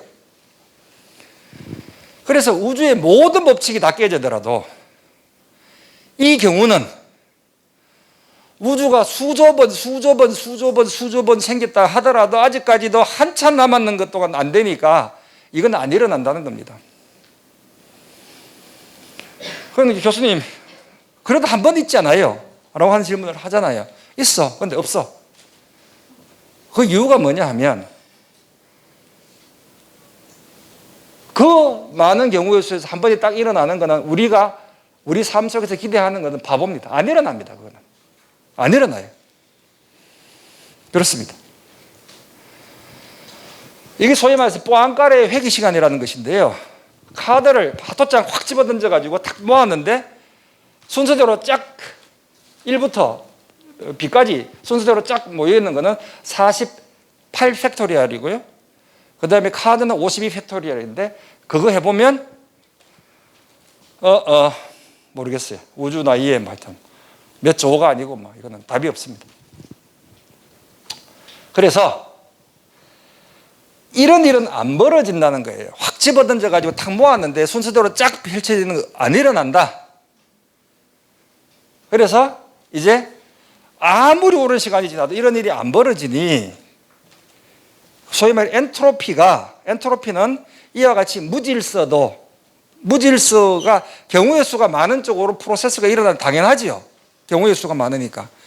그러니 얘가 열이라고 칩시다. 하나는 차고 하나는 뜨거운데 지금 두 개를 딱 붙여 놓으면 얘가 펴져가지고 골고루 퍼져 있는 이 모습이 되는 거예요. 열이 골고루 퍼져 있는 것이 이렇게 한쪽은 차고 한쪽이 뜨겁게 되는 것은 불가능하다는 겁니다. 그 개수가 너무 많아서 그래요. 오케이? 네. 그게 이제 엔트로피 개념입니다. 기억은 뭐냐 하면요. 뭐 이야기 됐으니까 넘어가도록 하겠습니다. 그래서 얘는 너무나 당연한 겁니다. 그래서 한쪽에다가 이게 가스를 집어넣고 막을 탁 터뜨리면 퍼지는 것이 너무나 당연한 거고요. 얘가 한쪽으로 다 모이는 것은 불가능한 겁니다. 이거 불가능한 겁니다. 물리적에서 안 된다는 거예요. 해봐라. 미안하지만 우주 끝날 때까지 하는 건 좋은데 해봐도 안 된다. 그래서 오늘 좋은 팁 하나 알려줄게. 엄마하고 같이 왔지? 엄마가 방을 깨끗하게 치워놓으면 며칠만 지나면 엉망이 되잖아, 그지? 엄마한테 이제 가서 꼭 그래. 엄마, 나하고 이영철 교수가 이야기했잖아. 이렇게 되는 건 너무나 자연스러운 거야. 이렇게 되는 거는 엄마의 노력밖에 없어요. 그런데 이렇게 된다는 말은 엔트로피가 준다는 것 아니에요? 엔트로피가 안 준다며. 무질서로 된다며요. 그게 있어요. 언제가 되는가 하면 누군가 일하면 돼요. 뜨거운 건 점점 뜨거워지고 찬 거는 점점 차지는 게 뭐가 있습니까? 에어컨, 냉장고 이런 거잖아요. 냉장고는 시원하잖아요. 에어컨 틀어주면 방 안이 시원해지잖아요. 점점 차지잖아요. 그런데 그러려고 하면 전기 써야 돼요. 그러면 에어컨과 전기 쓰는 것하고 다 합치면 엔트로피는 증가하는 겁니다. 그러니까 누군가가 나의 엔트로피를 낮추기 위해서 엄청나게 많은 엔트로피를 쓰는 거예요. 그렇기 때문에 우주 전체의 엔트로피는 증가합니다. 그래서 우주는 한쪽 방향으로만 이렇게 시간이 지나면서 바뀌는 거고요. 그렇기 때문에 유리잔이 깨지면 다시 안 달라붙고요. 그렇기 때문에 방은 어지럽혀지는 거예요. 그러니까 엄마가 꾸지람하시면 엄마 나 물리학자 될 거야. 엔트로피 증가해 봅시. 그렇게 하고 빠져나오고 도망쳐요. 그리고 맞으면 내가 책임 못 져. 자, 그러면 엔트로피를 감소시킬 수 있는 방법이 없다 그랬잖아요. 이게 로슈미트의 역설이에요. 시간을 거꾸로 보내면 엔트로피가 감소할 것이냐 이 질문을 던질 수 있잖아요. 시간이 지나면 엔트로피가 증가한다 그랬잖아요. 그 엔트로피 증가를 우리 변화라고 봤고, 그럼 시간을 거꾸로 돌렸을 때 엔트로피가 감소할 것인가? 답은 아닙니다. 답은 아닙니다. 이것도 이야기할게요. 자, 어찌되었든 엔트로피는 증가하는데 시간을 거꾸로 돌리면 엔트로피가 낮은 상태에서 출발했다고 하니까 낮은 상태로 돌아가는 것이 아니라 시간을 거꾸로 돌리더라도 엔트로피는 증가하는 겁니다. 재미있어요. 오케이. 기억의 화살은요. 기억은 음의 엔트로피입니다. 그러니까 엔트로피는 증가한다는 거 방금 이야기했거든요. 그러니까 기억은 네겐트로피, 네거티브 엔트로피, 음의 엔트로피인데 그렇기 때문에 과거에 비해서 현재가 엔트로피가 높고 현재에 비해서 미래가 엔트로피가 더 높은 상태로 가는 건데 우리가 미래에 대한 정보를 가지려고 하면 엔트로피가 감소하는 더 낮은 미래를 만들어낼 수 있어야 되는데 그 낮은 미래는 못 만들어내거든요. 정보를 미래에서부터 가져올 수가 없습니다. 그래서 미래를 예언하는 사람은 엔트로피 증가의 법칙, 그러니까 연력학 제2법칙을 위반하는 사람이고 이거는 물리학자들이 도저히 용납할 수가 없는 겁니다. 특허청에서 어떠한 재미있는 아이디어라도 오면 고민을 해봐야 되는지 안 되는지, 그런데 연력학 제2법칙을 위반하는 연구기관을 만들었다든지 뭐 이런 걸 해오면 바로 쓰레기통에 탁 집어넣습니다. 안 읽어봐요. 헛소리하지 마라. 저도 강의실에 앉아있으면, 연구실에 앉아있으면 이제 아마추어 발명가들이 뭐 이제 그 연구기관 만들었다 뭐 이런 전화를 해와서 읽어봐 달라고 하는데, 그런 이야기 들으면 죄송합니다. 다음에 이야기하죠 하고 끊습니다. 대부분 친절하게 봤는데 끊습니다. 그 이유가 뭐냐? 그건 안 일어난다는 겁니다. 우주의 화살도 결국은 엔트로피 문제들입니다. 그러면 이 부분은 다음 시간에 하도록 하죠. 간단하게 이렇습니다. 그렇다면 우리의 우주는 오늘에 비해서 어제의 엔트로피가 낮았다는 거잖아요. 어제에 비해서 엔트로피가 낮아서 계속 가면 우주의 태초에는 엔트로피가 무지무지 낮은 상태가 되었어야 되는 거예요. 그럼 이야기돼요. 엔트로피가 낮았기 때문에 변화되면서 계속 엔트로피가 증가되는 거고, 이게 시간이 흐름이라면 시간은 한쪽 방향으로 가는 거거든요. 이해됐잖아요. 다시 변화라고 하는 거는 아까 시간은 변화와 연결된다고 얘기할 수밖에 없잖아요. 그죠? 그죠? 뭐 바뀌어야지 시간이 흐르는 걸 알잖아요. 그런데 변화한다는 말은 엔트로피가 증가한다는 걸 의미하잖아요. 그 말은 다시 되돌려서 과거에는 지금보다 엔트로피가 낮았다는 거잖아요. 그러면 과거에 엔트로피가 낮았다는 것만 받아들이면 우주는 지금 이 방향대로 시간이 흘러가고 진화하고 있는 거라고 할 수 있잖아요. 이제 던지는 질문은 왜 우주의 태초의 엔트로피가 낮았냐는 거예요. 그게 증거가 있냐는 거거든요. 있습니다. 우주의 태초에는 우주가 무지무지 균일했어요. 지난 시간에 한번 이야기했던 것 같아요. 우주가 무지무지 균일했는데,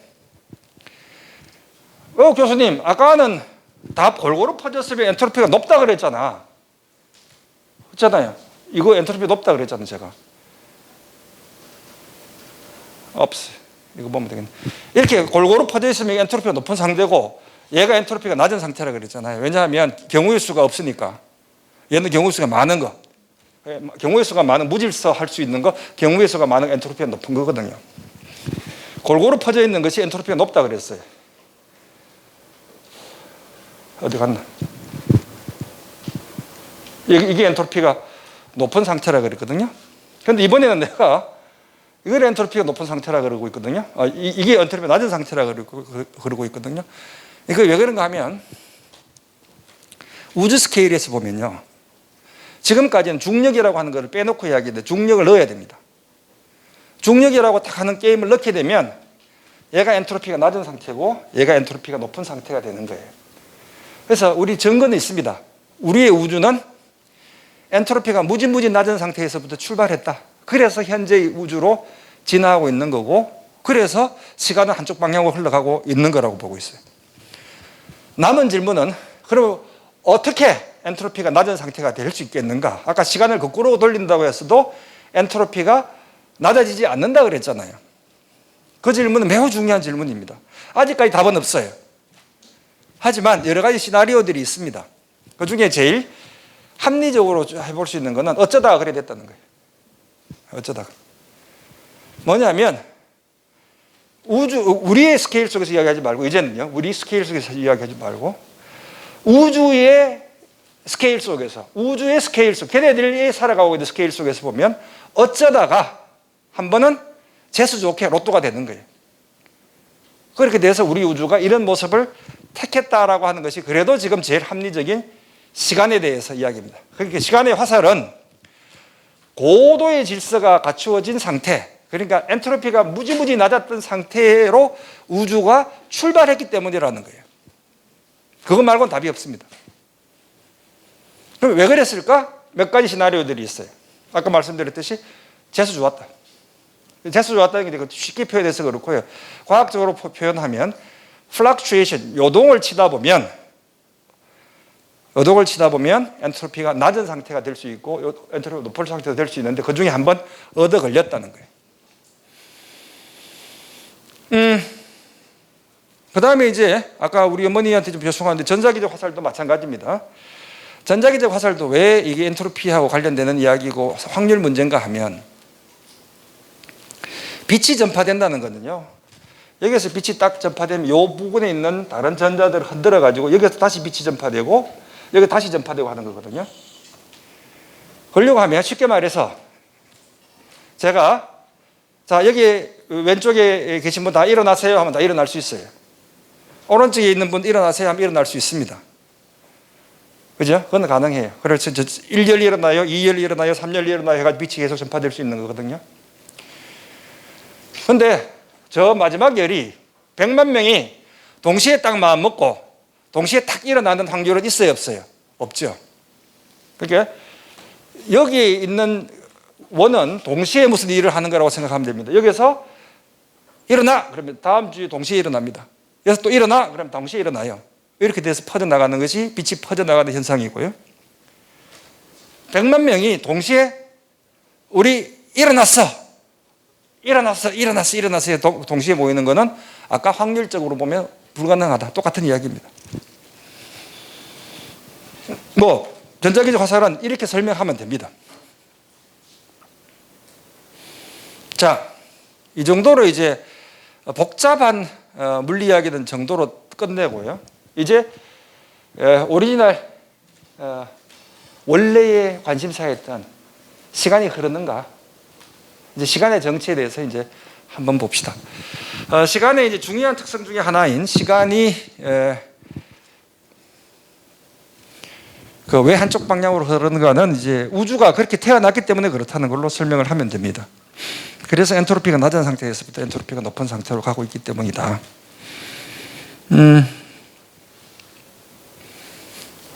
이 장면은 뭔가 하면요. 천사와 악마가 연극을 하는 거예요. 이제 천사가 나와서 독백을 하고 마귀가 나와가지고 다시 세상을 내가 말아먹어야지 하는 이야기를 하는 겁니다. 그런데 아까 우주선을 타고 가고 있는 우주인이 그 연극 장면을 지나가면서 봤어요. 보니까 이 우주인의 모습에서는 천사와 악마가 같이 무대에 올라와서 서로 대화를 나누고 있는 겁니다. 야, 나는 세상을 내가 수호천사이기 때문에 내 역할을 열심히 하려고 해. 너 그러지 마. 나는 이 지구를 말아먹어야지 하는 두 사람이 대화하는 모습이 여기에 보이는 겁니다. 이게 사실이에요. 자, 이게 뭘 의미하는지를 한번 보겠습니다. 이게 왜 그런가 하면 이랬습니다. 상대로 아주 간단하게만 설명드릴게요. 빛은 항상 일정하게 관측자의 상태에 따라서 다르게 빛은 항상 일정한 속도를 가집니다. 아주 빛은 재미있는 거예요.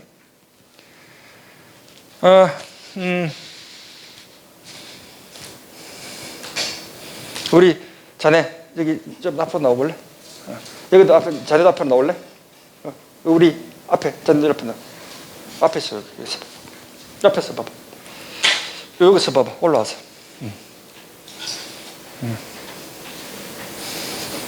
올라와. 엄마들 사진 찍어줘야 되겠다. 올라와. 한 명은 여기서, 한 명은 저기서. 여기서. 한 명은 저기로. 조금 더. 그렇지. 조금 더 가. 조금 더 가고. 조금 더. 오케이. 자, 여기서 하나, 둘, 셋, 네 개가 조금 더. 8개 하고 좀 다른 것 같아.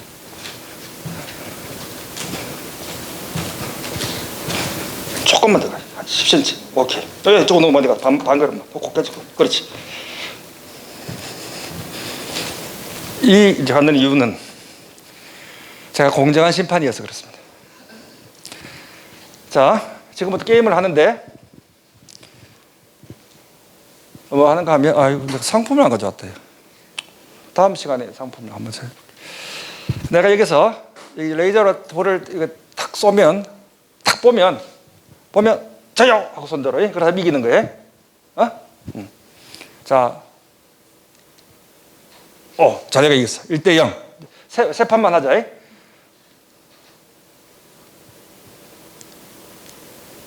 누가 이겼습니까, 이번에? 저기 2대0. 좀 잘 보지. 한 번만 더 해보자.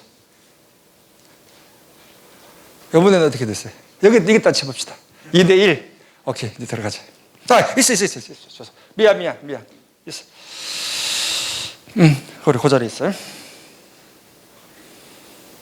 그런데 이 게임이 그거 제가 공정하게 집행했죠. 채점은 좀 엉성하게 했습니다만 왜 공정하게 했는가 하면 정확하게 같은 거리에서 내가 불빛을 딱 쏘면 뭐가 전제됩니까? 두 사람이 동시에 볼 수 있다는 거잖아요. 동시에. 그러니까 두 사람은 내가 빛을 쐈을 때 두 사람이 동시에 보고 거기에 반응을 하는 거잖아요. 옛날에 이 재판을 하기 힘들 때 이게 대결하잖아요. 대결해가지고 탁 쏘가지고 죽으면 뭐 졌는 거고 살아나면 신이 그 사람을 이기게 했는 거잖아요. 신이 항상 간섭하니까 이렇게 그러니까 힘센 놈이 장땡인 거예요. 총 잘 쏘는 놈이. 무조건 있으면. 그거 아셨죠, 그죠? 이 공정한 게임을 하려고 하는 거예요.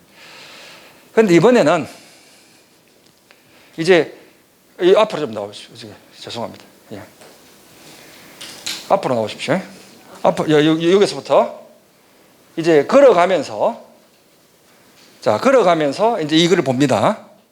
그래서 걸어가면서 보는데 아니면 이렇게 합시다. 여기 계시고요. 여기 올라가지고 쏘시고 이 자리에서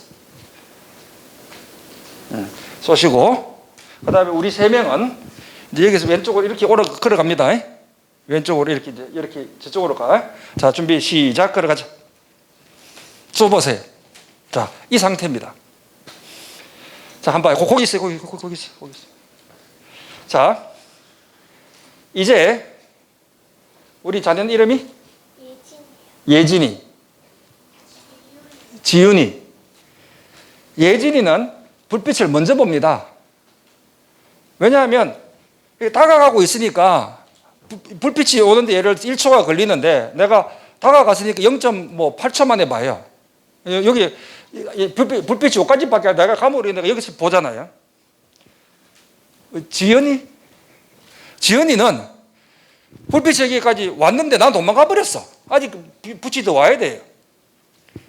그러니까 예진이는 빛을 먼저 받고 지연이는 빛을 나중에 받습니다. 동의합니까? 됐어요. 이제 동의해야 돼요.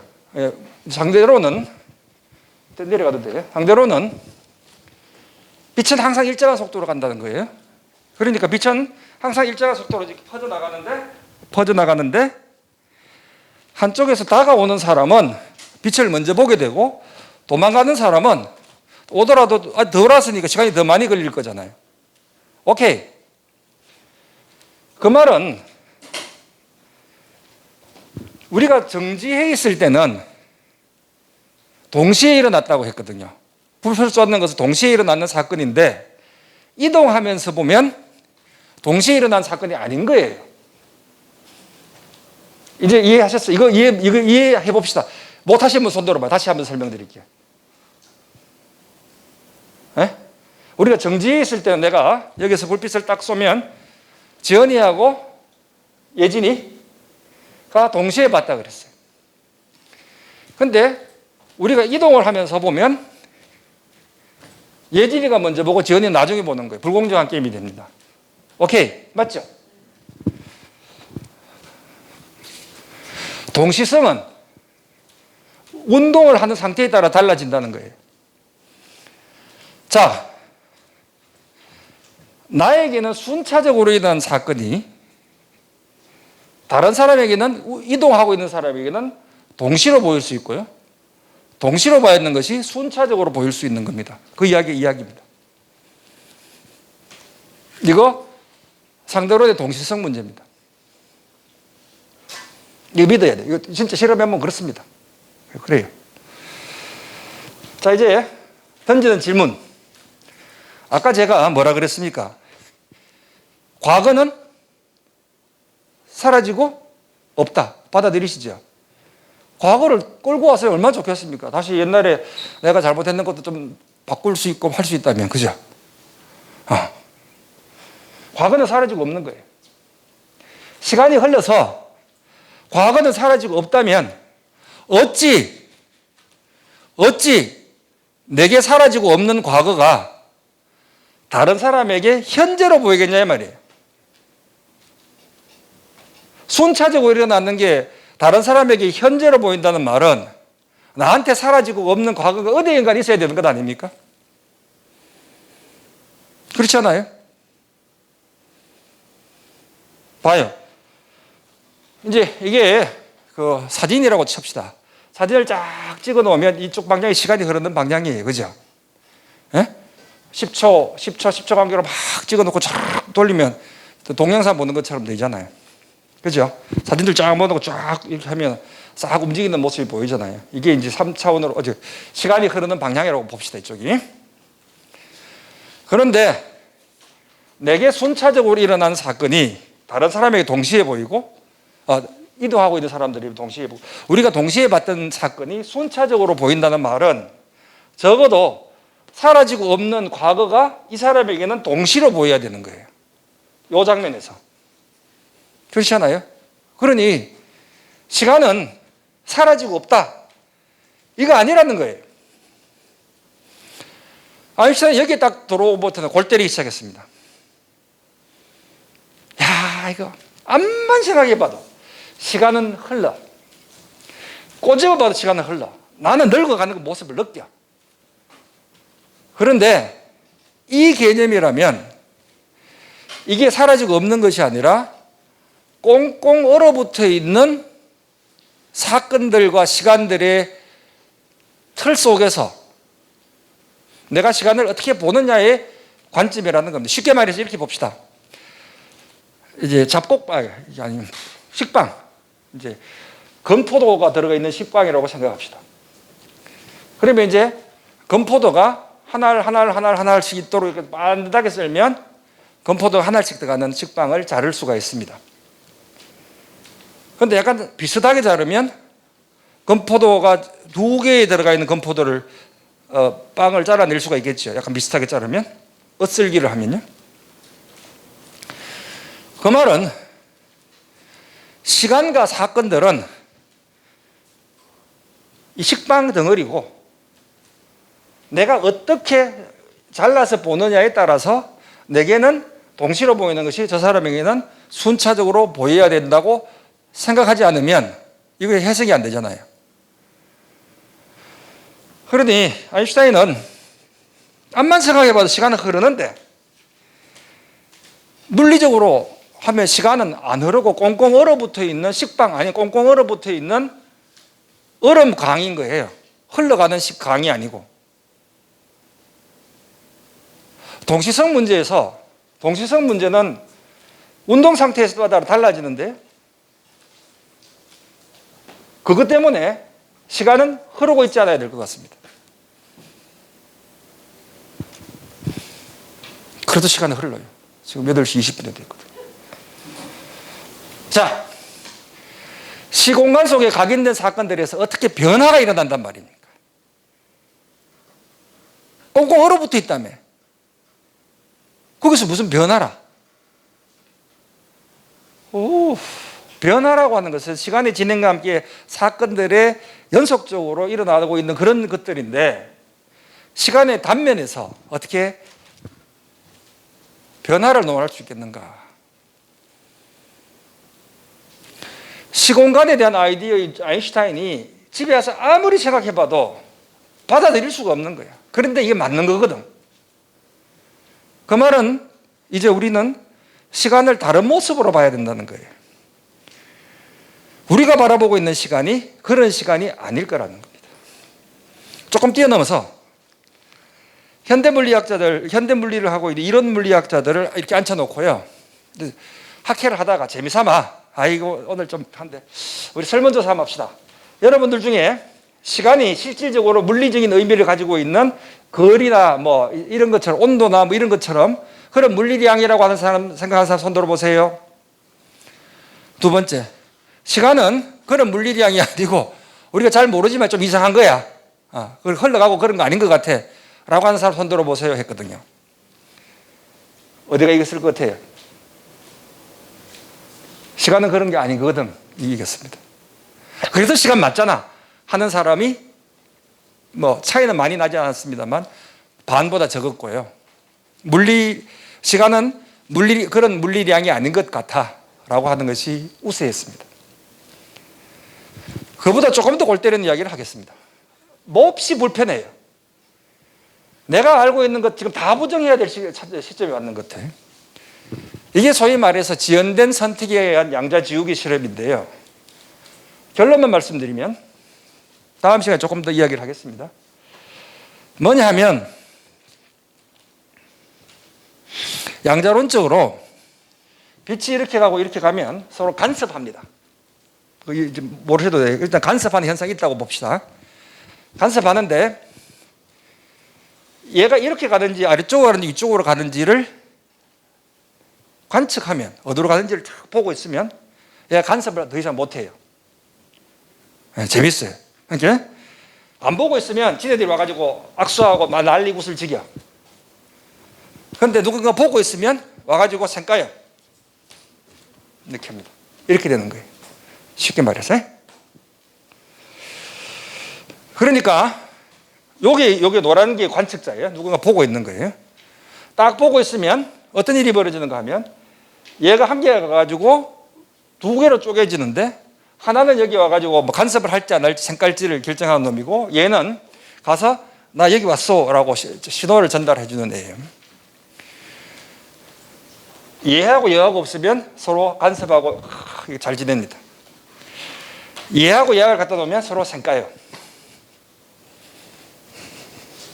이제 어떤 실험을 하는가 하면 위쪽으로 갔는지 아래쪽으로 갔는지는 관측을 안 하면 모르잖아요. 안 보고 있으면 어디로 가는지 모르잖아요. 정보가 없어져요. 그런데 위쪽으로 가는지 아래쪽으로 가는지 내가 정보를 얻으면 관측을 하면 얘네들이 생각하기 시작하거든요. 그래서 이제 여기다가 관측자를 딱 갖다 놓으면 이제 자기들끼리 생각합니다. 아이디어를 하나 떠올렸어요. 어떻게 하면 이 문제를 좀 없애볼까? 여기에다가 이상한 장치를 하나 놓는데요. 여기에 들어온 애가 일로도 갈 수 있고 이렇게 반반으로 갈 수 50% 이렇게 가고 50% 이렇게 가도록 해놔요. 그죠? 그러면 이렇게 왔는 애가 여기 도착하면 아래쪽으로 지나갔구나 알죠? 이렇게 했는 애가 위쪽으로 가면 이쪽으로 갔는지 압니다. 그런데 50%의 확률을 가지고 얘는 여기로 갑니다. 이게 총 10번 중에 10번 좋지 않네. 16번 중에 4번은 일로 가고 4번은 일로 가고 4번은 총 8번 여기 모이잖아요. 오케이? 근데 여기 오면 이렇게도 갈 수 있고 이렇게도 갈 수 있는 거예요. 50도 50으로. 여기 왔는 이렇게도 갈 수 있고 여기도 와도 여기 가니까 총 16번 중에 4번은 위로 갔고 4번은 아래로 갔고 8번은 어디로 왔는지 모르는 거예요. 섞여버리니까.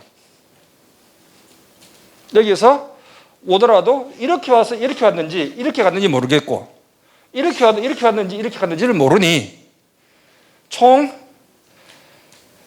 16번 중에 8번은 어디로 갔는지 밝혀지고 8번은 어디로 갔는지 밝혀지지 않는 겁니다. 이거 모르셔도 돼요. 이제부터 이거 모르셔도 되고 단지 이것만 아시면 됩니다. 뭐냐 하면 얘네들이 간섭을 하는지 안 하는지를 어디에 결정되는가 하면 누군가가 얘네들이 어디로 갔는지를 관측하고 있으면 간섭이 없어지고 관측 안 하면 간섭이 생기는 겁니다. 오케이? 그러면 간섭 무늬를 만들고 안 만들고의 원인은 뭘까요? 관측이에요. 관측. 자,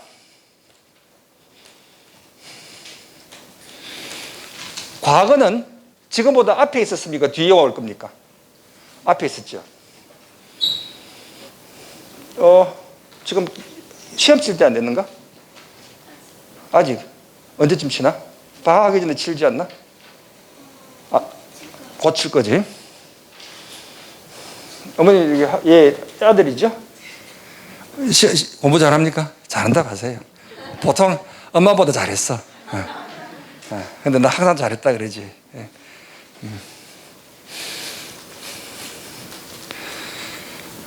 시험 치기 전에 공부 열심히 하라 그러죠. 공부 안 하고 시험 잘 칠 수는 없잖아, 그죠? 공부 잘하는 것이 시험 좋은 점수의 원인인가요, 결과인가요? 원인이죠. 그 결과로 좋은 점수 받는 거죠. 오늘 집에 가서 엄마한테 엄마 나 오늘 100점 맞았어. 내일 공부 열심히 했으니까 라고 이야기하면 어떻게 될까? 안 돼? 한 방 맞지, 그지? 재미있어졌어요. 우리 어릴 때는요, 제가 시골에서 밖에 나가지고 어른들한테 터지고 오면 아버지한테 또 터집니다. 맞아요. 너는 자식아, 막 새끼 우회됐길래 그래 철수 아빠한테 맞고 오냐? 니 무슨 일 잘못했어? 일로 와. 또 맞아요. 학교에서 맞고 오면 니는 학교에서 또 무슨 사고 쳤어? 숙제 안 해갔어? 뭘 했어 임마? 또 맞아요. 그랬습니다, 우리 때는. 근데 요사이는 애들이 맞고 오면 밖에 나가서 엄마가 딱 한 판 붙으려고 우리 아를 이렇게 되지, 그죠? 세상이 많이 바뀌었어요.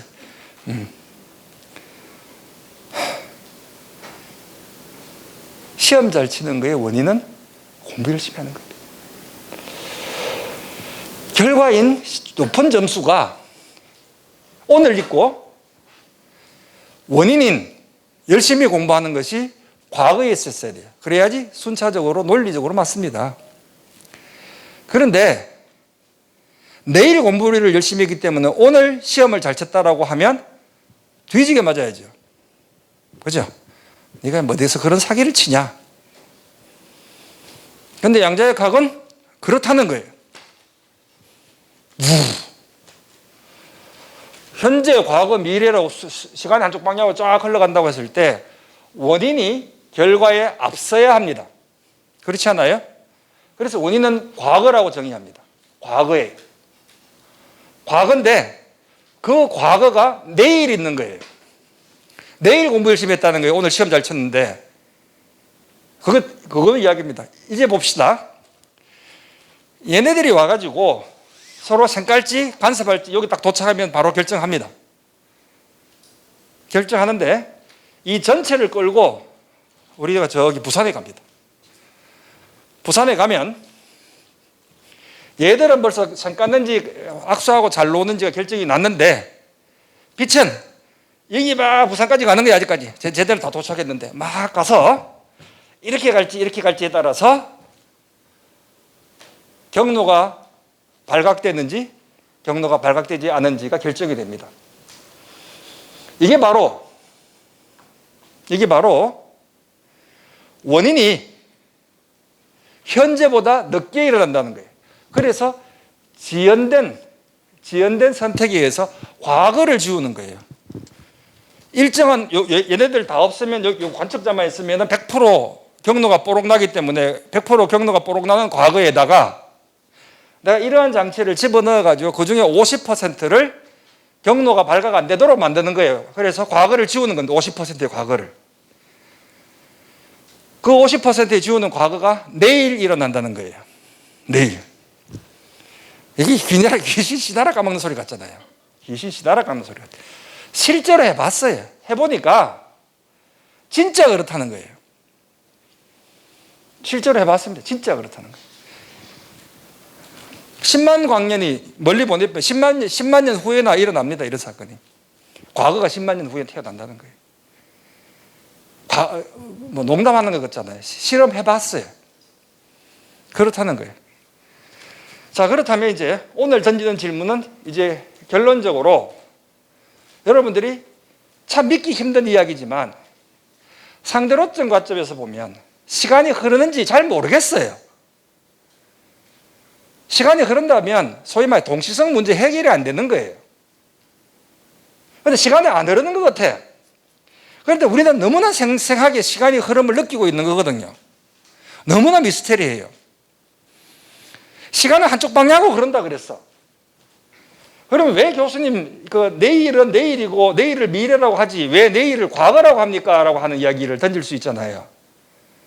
그런데 우리는 물리라고 하는 틀로 세상을 봅니다. 물리가 장땡이냐? 아니죠. 하지만 물리라고 하는 틀로 봐야지 인과율이 성립이 됩니다. 우리 인과율을 보려고 했거든요. 원인과 결과의 문제를 보려고 했거든요. 원인과 결과를 제외하면 과학이 아닌 거예요. 우연히 일어나는 거잖아요. 원인이 있고 결과가 있는 걸 우리를 보려고 하는데 인과율이기 때문에 원인은 과거여야 되고요. 거기에 일어나는 결과는 그 다음에 일어나야 되는 겁니다. 이 생까고 안 까고 하는 것을 결정짓는 것이 원인이고요. 이 원인이 내일 일어난다는 거예요. 그럼 시간의 순차성이 헷갈리잖아요. 그래서 원인과 결과는 우리가 훨씬 더 중요하게 보기 때문에 지연된 선택으로 과거를 지운다는 거예요. 그 과거를 지우는데 지연됐기 때문에 내일 지운다는 겁니다. 그렇다면 한참 복잡해졌잖아요. 현대물리학적 시간이 흐르는지, 두 번째, 과거가 이루어 놨어야 되는 건데 내일 일어나는 것조차도 지금 우리는 다 일어나 버렸잖아요. 이게 사실이냐? 적어도 실험을 통해서 검증이 되어 있잖아요. 100만 번, 100만 번 다 그렇다는 거예요. 양자역학 우리를 한 번도 실망시키지 않았습니다. 자, 이제 이 실험을 진짜 해봤어요. 진짜 해보니까 좀 복잡한 실험 장치인데요. 실험해보니까 그렇다는 겁니다. 자, 이제 받아들여야 되는 것은 시간은 공간과 섞여져 있다는 겁니다. 왜냐하면 내가 이동을 하면서 보니까 동시성이 달라졌잖아요. 이동을 하면서 보면 시간이 천천히 갑니다. 아까 그 광속도로 가면, 논리상으로 광속도로 가면 시간은 정체되어 있어야 됩니다. 맞습니다. 그러니까 광속도로 가면 시간의 흐름은 없어져야 돼요. 그러니까 시간이 흐르고 있는 것도요. 이게 그 인터스텔라 보셨죠? 영화 인터스텔라. 인터스텔라의 이야기가 뭐냐 하면 마지막에 늙은 딸과 젊은 아빠의 조우잖아. 그죠? 그러니까 우주선을 타고 가면 우주선에서 시계가 천천히 가면 시계가 째깍 흘러요. 여기서 째깍 흘러서 딸은 65이 됐고 아빠는 50살로 돌아오는 겁니다. 그러니까 시간과 공간은 연결되어 있어요. 시간과 공간이 연결되어 있어야지 아까 동시성 문제도 운동을 하면서 보는 동시성은 달라진다 그랬거든요. 그러니까 시간과 공간을 연결한 총체적인, 시간은 시간대로 공간은 공간대로 볼 것이 아니라 현대 물리는 시공간으로 봐야 된다. 공간을 같이 섞어놓은 시공간에서 보는데 그것이 흐르고 있는지 안 흐르고 있는지 잘 모르겠어요. 헷갈려요. 물리적으로는 안 흐르고 있는 것 같아. 근데 나는 안만짝하게 본 시간이 흐르고 있거든요. 과거는 현재에 앞서야 되는 것 같아. 그런데 과거가 지연돼서 내일 일어난다고 하거든요. 그럼 내가 알고 있는 게 뭐야 지금? 대체 이게 뭐야 이거? 현대 물리학은 이까지 왔어요. 그런데 재미있는 거는요. 우리는 한 번도 상상해 보지 않았고 우리는 한 번도 보지 않았고 했던 것들을 예측합니다. 이 과학적인 틀 속에서. 그리고 실제로 일어나는지 아닌지를 확인해 봅니다. 확인해 보니까 있는 거예요 계속. 얼마 전에 힉스 보존의 발견돼서 노벨상 받았잖아요. 힉스 보존 이름이 뭐였어요? 신의 입자였어요. 좀 건방지잖아요. 신의 입자. 왜 신의 입자라고 했는가 하면 우리가 알고 있는 물리체계 속에서 이 힉스 보존이 발견되어야 해요. 이거 없으면 물리체계가 이제 다 부서지는 거예요. 그러니까 만약에 신이 우주를 우리가 알고 있는 방식, 이 방식대로 만들었다면 신이 이 입자를 만들었어야 돼. 찾아보는 거예요. 안 나와 또 찾아보는 거예요. 안 나와 또 찾아보는 거예요. 찾았어요. 맞잖아. 아인슈타인은 자기 상대론에서 일반 상대론에 가서 예를 들어 중력파라고 하는 것을 예측을 했습니다. 그때 아인슈타인이 저 세상에 가면서 뭐라 그랬는가 하면 중력파는 있어야 돼. 있는데 이걸 측정할지 못할지 잘 모르겠어. 워낙 미약한 거라서 안 될 것 같아 하고 저 세상에 떠났어요. 그리고 아인슈타인이 중력파를 예측하고 100년 만에 사람들은 중력파를 찾았어요. 우리는 뉴턴의 물리학을 가지고 우주선을 쏴서 태양계 저 밖에까지 우주선을 보내잖아요. 그 뉴턴의 물리학은 지금 우리가 하고 있는 현대 물리학에 보면 진짜 발에 때도 안 되는 그 정도의 아주 진짜 원시적인 물리학인데요. 그걸 가지고 그걸 하고 있습니다. 그런데 현대 물리학은 어떻게 해서 우주가 태어났는지, 어떻게 해서 우주가 진화했는지, 진화했다면 이거를 발견해야 돼. 다 찾아내고 있잖아요, 지금. 단지 우리는 확실히 아는 것은 세상을 물리학으로 보고 있어요. 완벽한 세상을 보고 있지 않습니다. 물리학의 창으로 보고 있어요. 그러면서 넌 너무 신의 입자를 이야기하느냐라고 하겠지만 이렇습니다. 이 물병이 지금 무슨 도형으로 보이나? 네모로 보이죠. 그렇죠? 지금 위에 얘를 없으면 지금 보면 이렇게 보면 무슨 도형? 직사각형, 정사각형 맞나? 그런데 실제로 보면 이제 이게 사각 기둥이잖아요, 그죠? 그죠? 맞잖아요. 물리학자는 지금 세상을 정사각형으로 보고 있을지 모릅니다. 아마 이럴 것 같아요. 왜냐하면 우리가 우주의 총체적인 모습을 모르고 있거든요. 모르고 있습니다. 그런데 우리는 이거 맞다고 이야기하잖아요. 왜 그런가 하면요, 우리보다 훨씬 지적 수준이 높은 외계인이 아니면 창조주가 했을 때 우리가 네모라고 정사각형이라고 말하면 뭐라 그러겠어요? 네 말 맞기는 맞아. 그런데 이렇게 보면 직사각형으로도 보이고 이렇게 보면 사각 기둥이다 라고 이야기하겠죠. 내가 이걸 가지고 원이야 라고 주장하면 신은 아니야, 정사각형이야 라고 이야기하겠죠. 이걸 가지고 삼각뿔이라고 이야기하면 아니야 라고 이야기할 겁니다. 우리는 지금 얘를 정사각형이라고 이야기를 하고 있어요. 그렇기 때문에 나의 주장이 맞아야 됩니다. 완벽한 물병의 실체를 이야기하지는 못하지만 우리의 논리 체계가 이렇게 정확하다면 적어도 논리의 단면은 보고 있는 것입니다. 자, 그런데 참 재미있는 것은 우리가 너무나 잘 맞다고 생각했던 뉴턴 역학이 여지없이 상대론에 와서 깨지거든요. 우리는 너무나 잘 맞다고 했던 고전 물리학이 양자론으로 대체돼야 되거든요. 그런데 우리가 확실히 아는 것이 뭔가 하면 양자론과 상대론이 진리는 아니라는 겁니다. 양자론과 상대론을 섞어 놓으면 사고가 터져요. 안 맞아. 그런데 반드시 우주의 초기에 가든지 많은 문제점들이 양자론과 상대론을 섞어 놔야 됩니다. 그 말은 우리가 가지고 있는 현대 물리학이 미완성의 논리인 겁니다. 그런데 상대론적 관점에서 뉴턴의 역학은 맞기는 맞아, 정사각형으로 볼 수도 있어. 그런데 사각기둥이야 라고 합니다.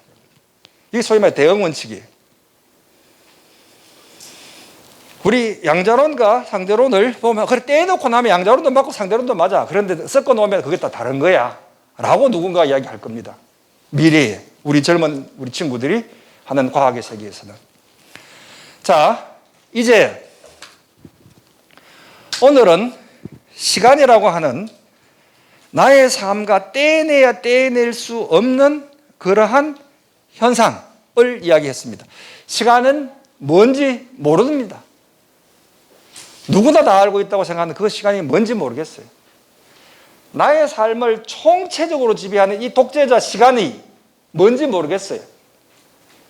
그러다 옛날에는 우리가 확실히 알았어요. 내가 언젠가는 죽겠지. 시간은 흐르고 있잖아.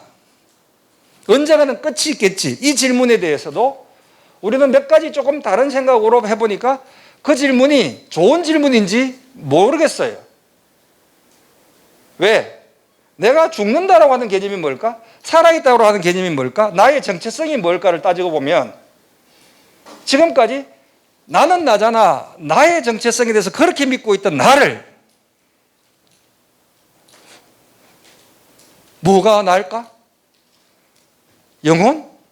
기억? 몸뚱이? 영생이 뭘까? 시간은 흐르고 있는가? 시간은 누구에게나 공평하게 흐르고 있는가? 과거가 현재에 앞섰는가? 다 헷갈리기 시작했잖아요. 그런데 매우 재미있는 것은 우리의 선조들에 비해서 우리는 너무나 많은 걸 알았어요. 엄청나게 많은 것을 알았습니다. 그런데 정말로 재미있는 것은 우리가 아는 게 많아지면 많아질수록 물리학이 정교하게 되고 훨씬 더 많은 것을 예측하면 예측하게 될수록 모르는 것은 그것보다 훨씬 더 크게 늘어나는 겁니다.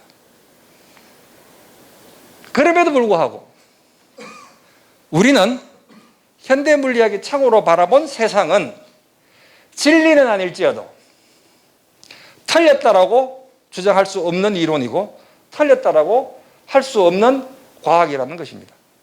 이것이 시간과 공간을 공부하는 최신 물리학자들이 가지고 있는 고민입니다. 여기까지 시간에 대해서 말씀드리고 질문 좀 받겠습니다. 이제 시간은 하도 골 때리는 이야기라서 진짜 골 때리는 이야기라서 질문 좀 받겠습니다. 이제 네.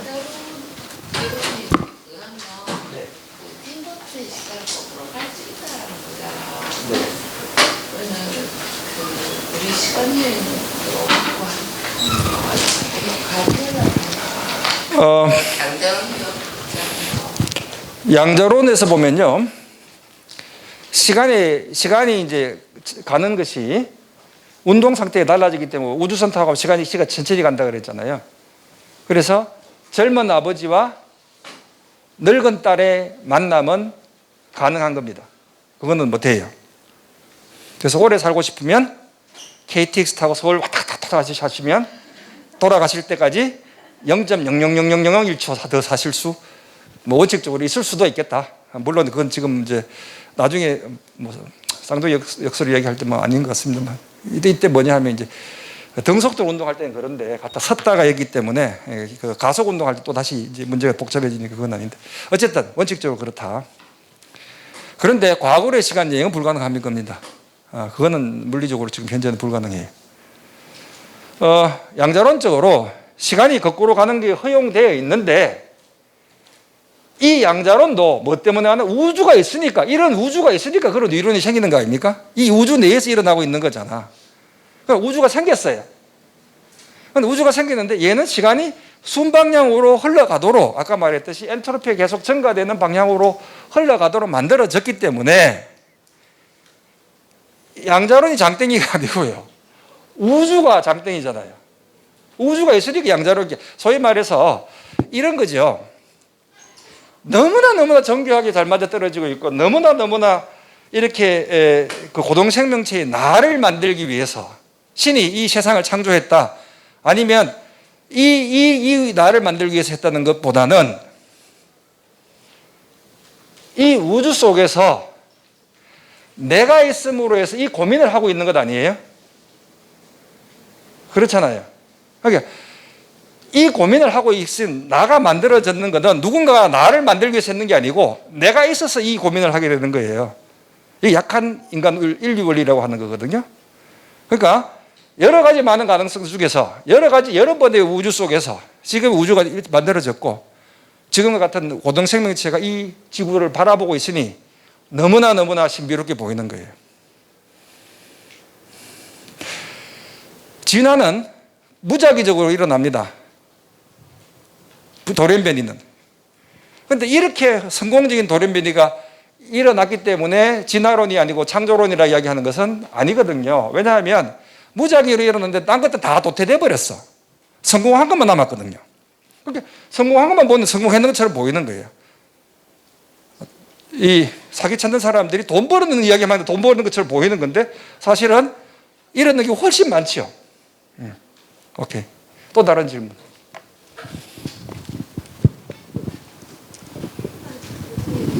약간 우스운 이야기일 수도 있는데 이게 아침에 좀 일찍 설치면 시간이 좀 길게 느껴지고 그냥 좀 게으름을 부리면 시간이 되게 빨리 지나간 것처럼 느껴지잖아요. 그거는 어떤 차이에서 가능한 건지 아니면 실제로 시간이 더 길게 써지는 건지. 제가 이제 어릴 때 그걸 이야기했어요. 혹시 여러분들 초행길을 가보면 아주 시간이 이게 길이 멀다고 느껴지지 않습니까? 한참 가는 거예요. 근데 늘 가보면 금방 가잖아요. 20살, 20살에는 20km, 30살, 30살에는 30km, 60살에는 60km라고 이야기하잖아요. 그거는 저는 그렇다고 봐요. 심리적인 요소가 있다. 우선 뭐냐 하면 내가 어릴 때는 경험이 별로 없기 때문에 경험이 각인되는 거예요.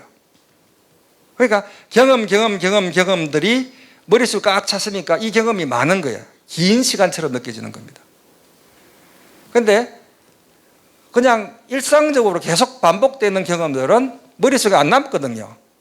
어저께 친구 만나는 기억하지만 어저께 내가 몇 걸음 걸었는지 아니면 어저께 내가 뭐 예를 들어서 청소할 때 이렇게 몇 번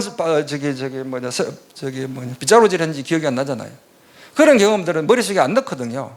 그러니까 어제는 재밌는 경험이 2개밖에 없으니까 경험이 많은 사람은 일상적으로 일어나는 경험을 기억을 안 하니까 시간이 무지무지 빠르게 느껴지는 거예요. 할매들 하는 말씀이잖아요. 아이고 시간이 왜 그렇게 빨리 가는지 모르겠다. 항상 하던 경험이니까 새로운 경험이 없는 거예요. 아들은 빨리빨리 내가 어른이 돼서 나도 뭐 하고 싶죠. 그거가 있을 거고 있고요. 그 다음 두 번째는 또 다른 의견은 심장의 박동수가 나이가 들면 더 이렇게 천천히 가고 이런 생체 리듬적이고 그 다음에 호르몬 분비 쪽에서도 시간을 좀 천천히 느끼게 하는 요소도 있다라고 하는 것이 있습니다. 그래서 심리적인 요소와 그 다음에 실질적으로 생화학적인 요소가 있다라고 이야기를 하는데 마찬가지로 열심히 일하면 많은 경험을 하잖아요. 뭐 이렇게 흥분돼서 하잖아요. 그런데 멍 때리고 있으면 경험이 별로 없잖아요. 하루 빨리 가는 것 같아요. 심리적인 요소가 대부분일 거라고 생각합니다. 예. 네. 기차 속도 절대 속도라는 예를 들면 30만 km를 달리면서 최소 60만 km 되는데 그걸 쉽게 설명하면 우리가 알아서 이렇게 없습니다. 네, 그렇다는 거예요. 오성환이가 시속 150km의 공을 던집니다. 강속구 투수인데 300km를 달리고 있는 KTX에서 공을 앞으로 던져본 다음에 휙 뒤로 날아가거든요. 300km를 달리고 있으니까. 뒤로 이렇게 던지면 450km를 확 빨리 내려갑니다. 똑같이 빛이 30km/s로 초속 30km에서 빛을 딱 쏘면 앞으로 30km, 뒤로도 30km 날아가는 거예요. 그게 빛이 가지고 있는 특성입니다. 이해는 잘 안 돼요. 빛은 그렇다는 거예요. 실제로 해보니까 그렇더라는 거예요. 해봤습니다. 해보니까 아니 우리 그런 우주에 살고 있잖아요. 그런 우주에 살고 있잖아요. 그런 우주에 살고 있죠. 그게 지금 설명이라고 하는 것이 뭐 때문에 설명이 필요합니까? 그러니까 왜 그런지 좀 궁금해가지고요. 다른 거는 일반 거는 속도가 30만 km 가면은 그거가 되면 안 되니까 뉴턴의 제1법칙이 관성의 법칙이라는 겁니다. 뉴턴의 제2법칙은 F/ma라고 하는 거. 뉴턴의 제3법칙은 작용과 반작용이라고 그래요. 뉴턴이 짱구가 아니거든요. 그런데 뉴턴의 제1법칙을 이야기했어요. 뉴턴의 제1법칙은 뉴턴의 제2법칙입니다. 제2법칙에서 힘이 0이면 딱 그 조건 하나. 이 1법칙입니다. 이 법칙은 다 되는 거예요. 이 법칙은 0부터 시작해서 모든 것을 다 포함하고 있는데 0만 딱 떼내가 1법칙이라고까지 이야기했어요. 왜 그런가 하면 우리 평생 힘을 가하지 않았는데 등속도 운동을 하는 거 본 적이 있습니까? 나는 못 봤어요. 서잖아요. 공을 던지면 어딘가 서요. 근데 한 번도 나는 관성의 법칙이 성립하는 걸 본 적이 없어요. 우리 일상생활에서는 못 느끼거든요. 옛날에는 저항이라고 하는 개념도 지금처럼 이렇게 있지 않았어요. 그런데 우리는 초등학생도 관성의 법칙을 이제 알기 시작하는 거거든요. 왜냐하면 세상이 그렇게 생긴 것을 받아들이는 거예요. 관성이 왜 있는데, 그럼 질량이 왜 있는데, 이런 질문들이 계속 나올 수밖에 없잖아요. 물론 이제 질량이 요사이 뭐냐 이렇게 하는 것에 대해서 많은 답변을 합니다만, 적어도 우리가 아직까지 왜라고 하는 질문에 대답 못하는 질문들이 많습니다. 그 중에 하나가 지금 빛이 왜 그럴까? 왜 빛이 이상해? 빛은 독특한 놈이에요. 빛은 기본 입자인데 개의 성질이 그런 거예요. 그러니까 개가 빛이 하는 행동이 내한테 마음에 안 든다고 왜 빛이 그럴까라고 하는 것이 빛이 그런 거예요. 양자론이 똑같은 겁니다.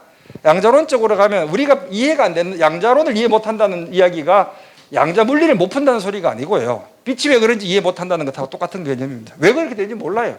그냥 세상이 그리 새겨 먹었어. 그런 거예요. 우리가 아는 게 너무 부족해서 그래요. 어느 정도 그 답이 됐습니까? 그 시원스럽게 답을 할 수가 없습니다. 그렇습니다. 네. 또 다른 질문. 네. 시간이 변화 존재로 한다는데 이게 변화 그럼 만약에 좀 웃긴 질문이긴 한데 얼면 시간이 안 나는 거예요? 네? 얼거나 멈춰 있거나 이런. 아까 그 사진 찍는 거 있죠. 3살 때 찍은 사진, 또 아니면 돌사진. 돌사진에서 변화를 느낍니까? 사진 자체는 변하지 않죠. 그러면은 지금 대학생이 20대 초반일 텐데 돌사진에서 20대 초반을 모르잖아요. 예. 변화가 있어야 됩니다. 저도 느낀다는 것은 내가 생각을 한다는 거지 않아요? 무언가가 다름이 있어야지 시간이 변했다는 거죠. 다름이 없으면 거기는 시간은 없는 거예요. 그래서 우주가 언젠가는 다 섞여버리면, 완전히 섞여버리면 자리를 이렇게 몇 개 바꾼다고 해서 똑같잖아요. 밖에서 보면 똑같잖아요. 그때는 열적 죽음이라고 그럽니다. 변화라고 하는 것을 구별할 수 없을 때.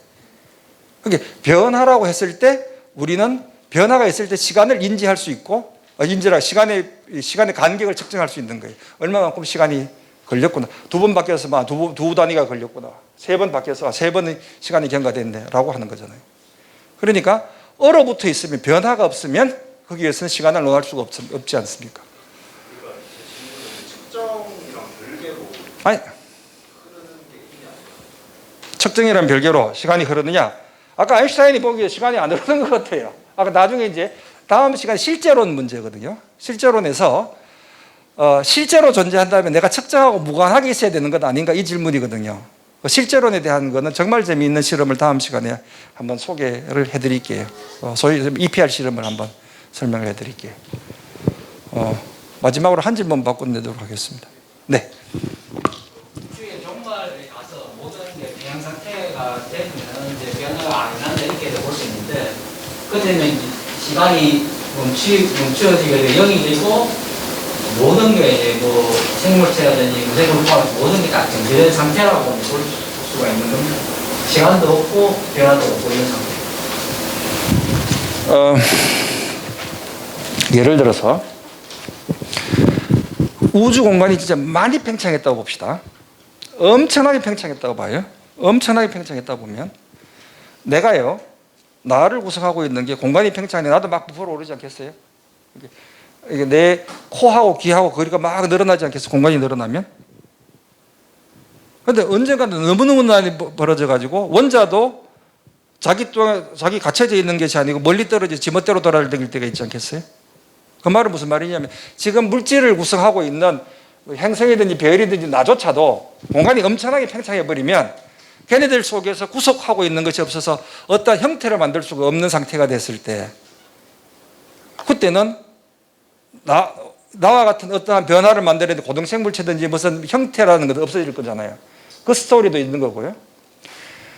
아니면 그까지는 안 되더라도 우주가 지금처럼 계속 팽창하고 있으면 엔트로피가 언젠가는 맥시멈이 되는 최대가 되면 거기에는 더 이상의 엔트로피 변화는 있을 수 없으니까 거기에는 열적 죽음, 그 변화가 더 없는 우주의 종말을 그렇게 이야기할 수도 있고. 근데 우주의 종말에 대해서 아직까지 답은 잘 모르고 몇 가지 시나리오들이 있어요. 근데 어디로 갈지는 모르겠어요. 하지만 생각해 볼 수 있는 건 엔트로피 관점에서 본다면 엔트로피가 최대가 되는 것이 그때는 우주의 종말인 거죠. 거기는 시간도 없는 거죠. 그래서 죽음이라고 하는 것은 시간이 정지되어 있는 걸 우리 보통 죽음이라고 하죠. 열적 죽음, 서멀 데스라는 말을 씁니다. 오케이, 이 정도로 하고요. 다음 시간에는 이제 지금까지 말씀드렸던 것을 물리적 관점에서 본 이제 시간과 공간을 대해서 말씀드리고, 그다음 마지막으로 물리를 이야기하기 전에 인간으로서의 고민에 대해서 말씀을 좀 드리도록 하겠습니다. 제가 아무리 물리학자고 내가 물리가 뭐 이야기할 때 막 흥분돼서 막 이렇게 핏대 올려가면서 이야기하지만 제가 치통이 있으면요 물리 뭐가 중요해요. 집에 애가 아프면 이 강인이 뭐가 중요합니까? 거기 가서 앉아 있어야죠. 그 말은 우리는 과학과 윤리와 뭐 이런 것들 논의하기 전에 결국은 인간이라고 하는 것을 다시 내려가야 되는 거예요. 엄청나게 객관적이고 뭐 합리적인 과학이 있다 손 치더라도 그 모든 과학은 내가 있기 때문에 출발하는 거다. 그 관점 속에서 과학자로서 현대사회를 바라보고 있는 모습들에 대해서 조금 마지막으로 말씀을 드리도록 하겠습니다. 네, 감사합니다. 네, 오늘 강연은 이것으로 마무리하도록 하겠습니다. 다음 강연은 7월 22일 목요일 저녁 7시에 진행됩니다. 오늘과 같은 많은 관심과 참여 부탁드리겠습니다. 감사합니다.